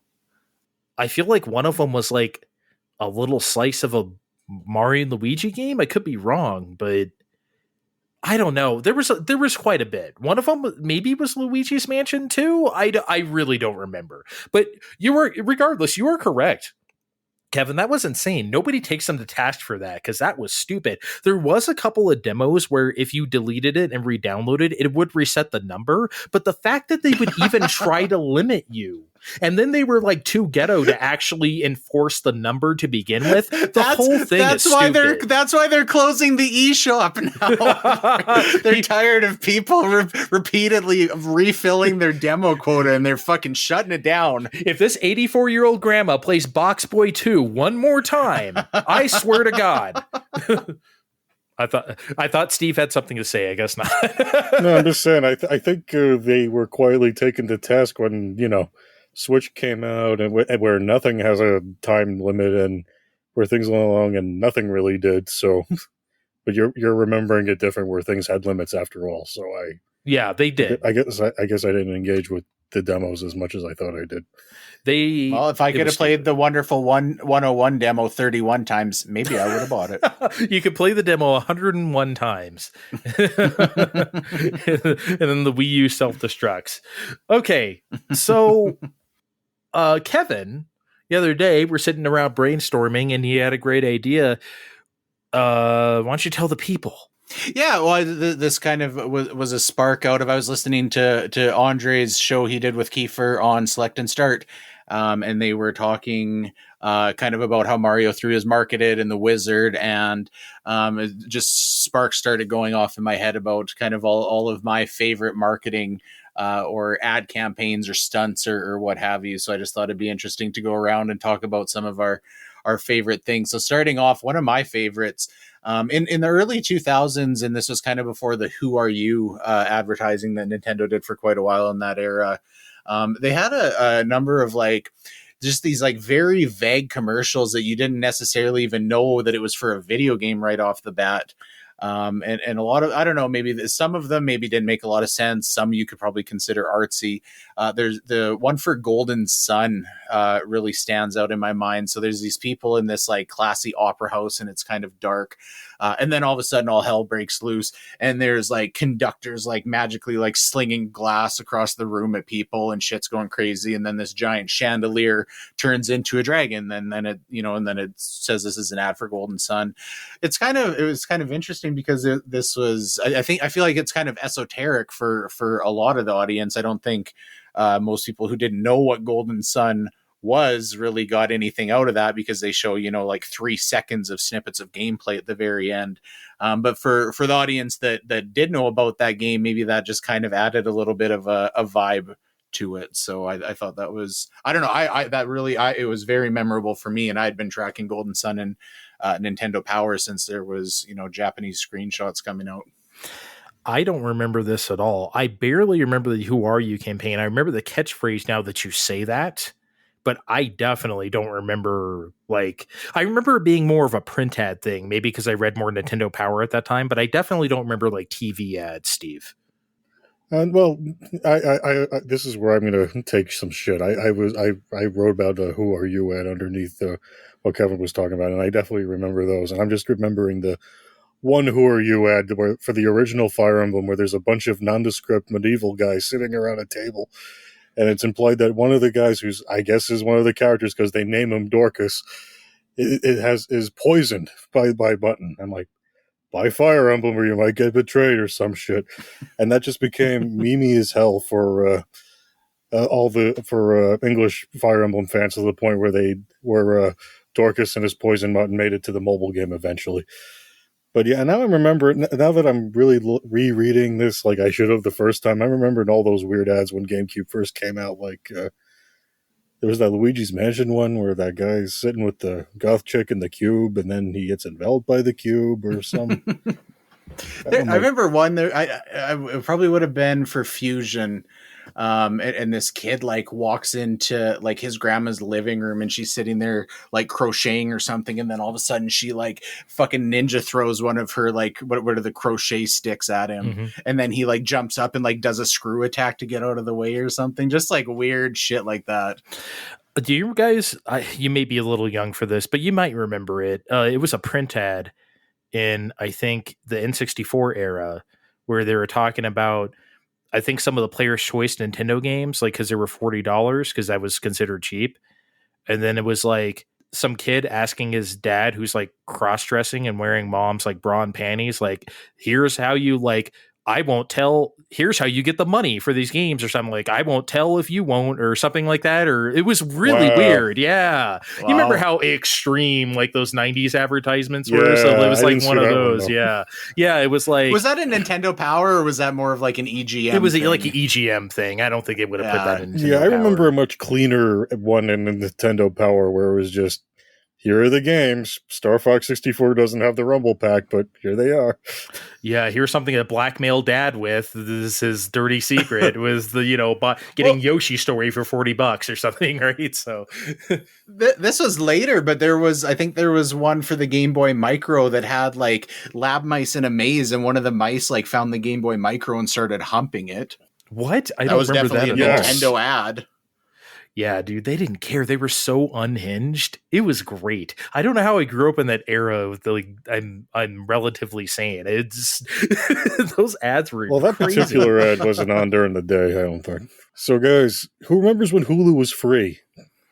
Me, because I used to watch what is it called, Legend of the Seeker or something like that, and like Fist of the North Star. So yes, I do remember when Hulu was free.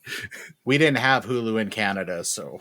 Wow. Sorry, Kevin. So you totally missed out on when Professor Layton and the Unwound Future was coming out. They had a whole bunch of ads taking place around the turn of the 20th century, even though it takes place around the 60s or whatever, where they try to include you on the case of where the game is by making you do making you do certain puzzles during the ads. And if you had cookies and things enabled, it would keep track of different puzzles that you solved, and other ads would congratulate you or chastise you for maybe not doing as well along the way, or they'd egg you on, and so on and so forth. It was actually pretty in-depth for something in 2010, and we never really saw anything like that again. I found a compilation of the ads the other day, and one of the concluding ads says, like, Professor Layton will have many adventures for years and years to come. And oh boy, that part did not quite age so well. Thank you, Level 5, for fucking everything up. I mean, there was a lot of Layton games, though. Okay, they made it to 7, but, well, 6 and a crossover, which is a lot for any game to have, but it could still be going on today, damn it. It probably should. That is really cool, though, the way they advertise that. I mean, I thought it was pretty neat at the time. Let me go. I want to say one, because we were talking about Nintendo. One of my favorite things, this isn't a particular one, but it was just like the duality of man, basically. So I don't know if you guys remember in 1995, because PlayStation and Saturn were coming out, the slogan for the SNES that year was, "So who needs a new system?" They always sneered that in like every ad campaign. It was just like, I don't know if you guys, I think it's like Yoshi's Island and like other things. You always hear that. And there's shit, Killer Instinct. I think I remember hearing that. Wow. Even though they advertised that coming out for 1995 on your Nintendo Ultra 64, here was this crappy SNES port with this ad campaign that says, "So who needs a new system?" Right? So fucking hypocritical. And then they get even more hypocritical because the initial N64 tagline was "Change the system." Change the system. I remember that. Yeah, they just had "So who needs a new system?" And then it said "Change the system." What the hell are you guys doing? So the second half of the 90s, now is the time. You don't remember the "Change the System," Steve? No, I do remember "Change the System." I don't remember the other one because... Oh, so who needs a new system? I remember ads for game. I remember things like Yoshi's Island and Donkey Kong Country 2 being advertised, but nothing with... there was that one Donkey Kong Country 2 ad where the gorilla was throwing the TV around and be getting mad at Diddy Kong for whatever reason, but... I definitely look up the Killer Instinct one. That for sure says it. That was the most hypocritical to me. That was Maybe this one did too, and I don't remember that being so part of it because there was an angry gorilla throwing a TV around. I mean, and I was 9, and yeah, see, that's the thing. Age is at play here because I was older and I remember these things a little more. Like, I guess I thought about them a little more critically instead of just sitting there shitting my diapers watching X-Men on Fox. What am I saying? I watched X-Men on Fox. Oh, okay. We want a good segue. You want to speak about not thinking about things critically. Let me go next because my next one was definitely a byproduct of being kind of a dumb kid. Around the Pokemon Red and Blue eras, they had a couple print ads that I distinctly remember, and they just really resonated with me. One of them was, I think it was like a double page ad, and there was a kid on each side, and they're each holding a Game Boy, and they've got a link cable in between them, and there's like Pokemon walking back and forth along the link cable. Right. So the concept of this is the Pokemon are actually moving across the link cable. And then there was another one. I don't remember, I guess, what the marketing around it was, but I remember an image of a Game Boy or Game Boy Pocket or whatever that just had this, like, had the one of the drawings of Pokemon, like a whole group of them with jail bars in front as they were like actually caught in the Game Boy. And it just really, I don't know, it really like captured my imagination that these Pokemon are like in the Game Boy. And that was, I think, like, those print ads were a real driver. Not that Pokemon wasn't like blowing up like fucking crazy, and a lot of other outward influences. I'm surprised it was that effective on you. It really, and I still like very distinctly just remember those like the imagery of that. I feel very nostalgic for those ads. Absolutely. Kevin, you remember the TV ad from around the same time where there was a bus driver trying to trick Pokemon into getting on the bus? Yes. And then they compact it into a cube, and then the voiceover guy says, "There's an easier way to get Pokemon. They could be on your Game Boy. Just give us $30." Definitely remember seeing that. I really enjoyed, maybe just because I was the right age, I really enjoyed the initial Dreamcast commercials, the It's Thinking stuff, because they were so fucking weird. They were so out there. They didn't make any sense. I remember there was this one where it was like, do you guys remember Liquid Television on MTV where they'd have all the weird, I think they would show Aeon Flux among other stuff, but they would show like, just weird animation. That's what it reminded me of, but it was like real actors. It's one, I mean, just like all the It's Thinking stuff, and they always whisper it, "It's thinking," right? So strange. I wish I could. It almost seems like the precursor to. You remember the thing Sega used for the 2000s, where the fly was caught in the person's eyelashes? You know what I mean? Their eye is like halfway closed, and it's like the fly's trying to get out of their eyelashes. It was that kind of like surreal imagery that was just like weird when they went from the Sega to the Sega. Like the weird. Yeah, I don't know. The Dreamcast stuff really stuck with me. One more real quick, then I'm out of them. Do you guys remember a few years ago now, the Capcom Beat 'em Up collection? Like, I don't know if it was like the announcement video or whatever, but they had a real person dressed up as Captain Commando. He whisked some kids away from like a 90s arcade to like today. It's like, wow, you can play these at home now. And then I think Steve knows where I'm going. And then one of the kids is like, wow, this is really great, Captain Commando, but like we should really be getting home now. I have to go eat dinner. And he's like, well, that was kind of a one-way trip. And the kid's like, so we can't go home? And Captain Commando's like, nope.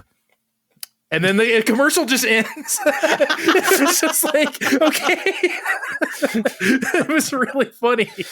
So, like, as an example of a recent commercial, that was hilarious. That killed me.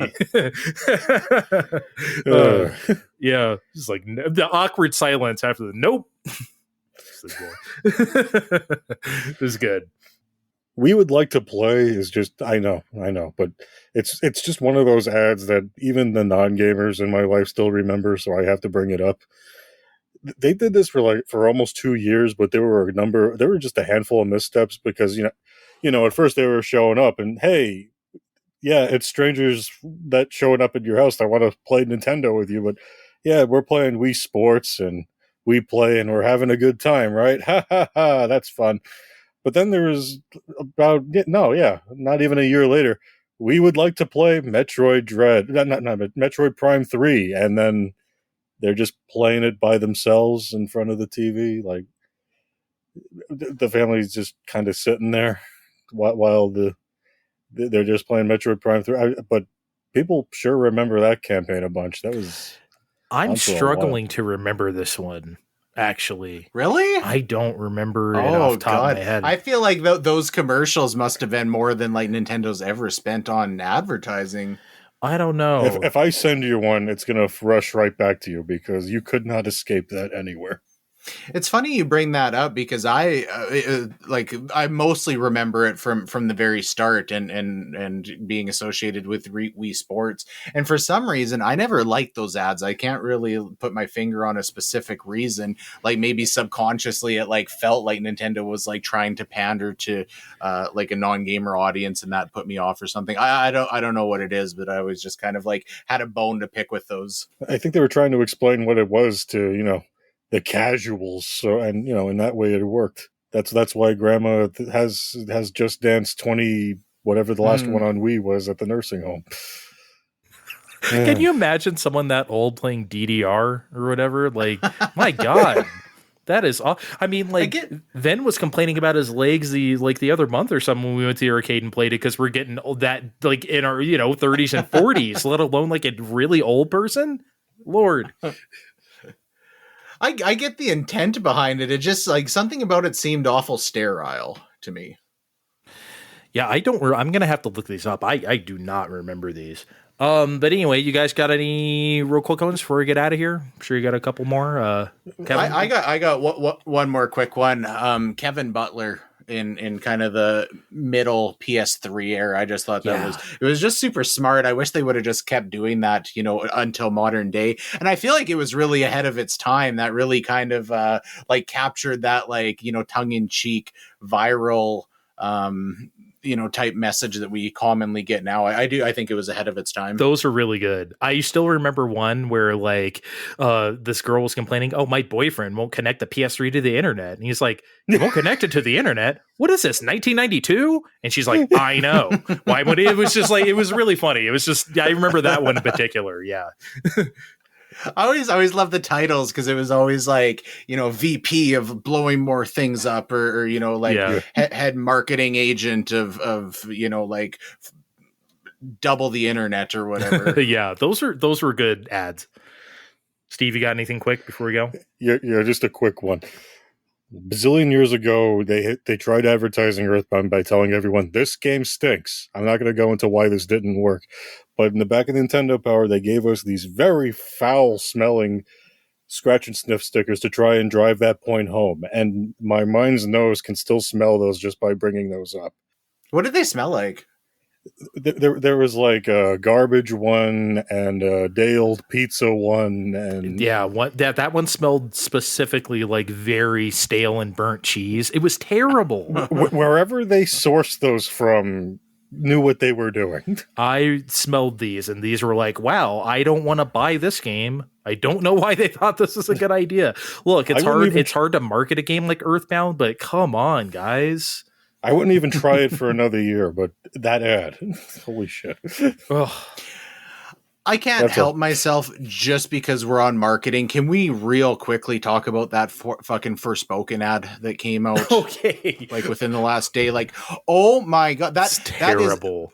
Maybe it's recency bias, but that is the most tone deaf advertising that I have ever seen, I would say. I'm just so glad. Anyone who listens to the show, I've been feeling this way about Forspoken for forever. Ever since I heard her talk, I was like, uh-oh, you know what I mean? And now this ad really just distilled it down to that perfect 30 seconds of crud. Now it's become a meme. People are doing this to Bloodborne and Metal Gear Solid and stuff. They felt the fucking need to like write out the words that she's saying that are so cringe in giant letters on the screen. I can't believe Sony let that slide because it seems like they've put out quite a bit of like marketing into their, some of their showcases towards that game. Somebody should have thrown the brakes on that. What's also weird is that this game is rated mature. it's like in some other stuff we've seen in PlayStation State of Plays and stuff, it obviously has some like much spicier language, but this went for like the PG-13, like Joss Whedon kind of, I don't know what they were marketing this towards. If you're going to have an M-rated fantasy game, you got to like, I don't know. Can't have that this. PG-13 thing is like giving it too much credit. I honestly think if my 8-year-old son seen that, he would like roll his eyes and be like, "Oh, I'm talking to a freaking bracelet." You know, like yeah. So let me get this straight. They're making a game with 1995 sensibilities and dialogue in the year 2022. Epic, bro. That might be that might be a day one PS Plus extra. Oh my god! At this point, Wow. I hope there's like silent mode DLC where you don't have to hear it anymore. What was that game where there was no sound at all? There was no sound at all? There was a game where there was no sound at all, and it was bad because they didn't implement it right. Like an RPG? Was that an iPad game? No. Maybe later, but not at first. If you know what this game is, how about you contact us at Fine Time Podcast on Twitter, because I have no idea what Steve's on about here. You can find the names of our accounts in the description of this podcast or in the bio of Fine Time Podcast on Twitter. See you next time, guys. Bye.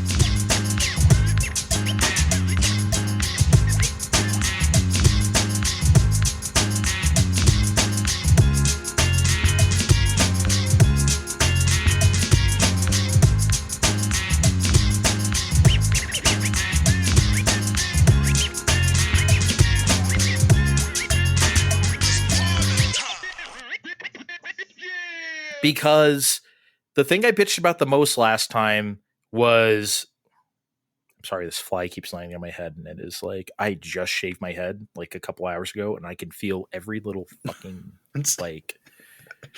Extra sensitive to flies now? Yeah. Extra sensitive to flies in Jak 3. There are no flies. That would have been fun.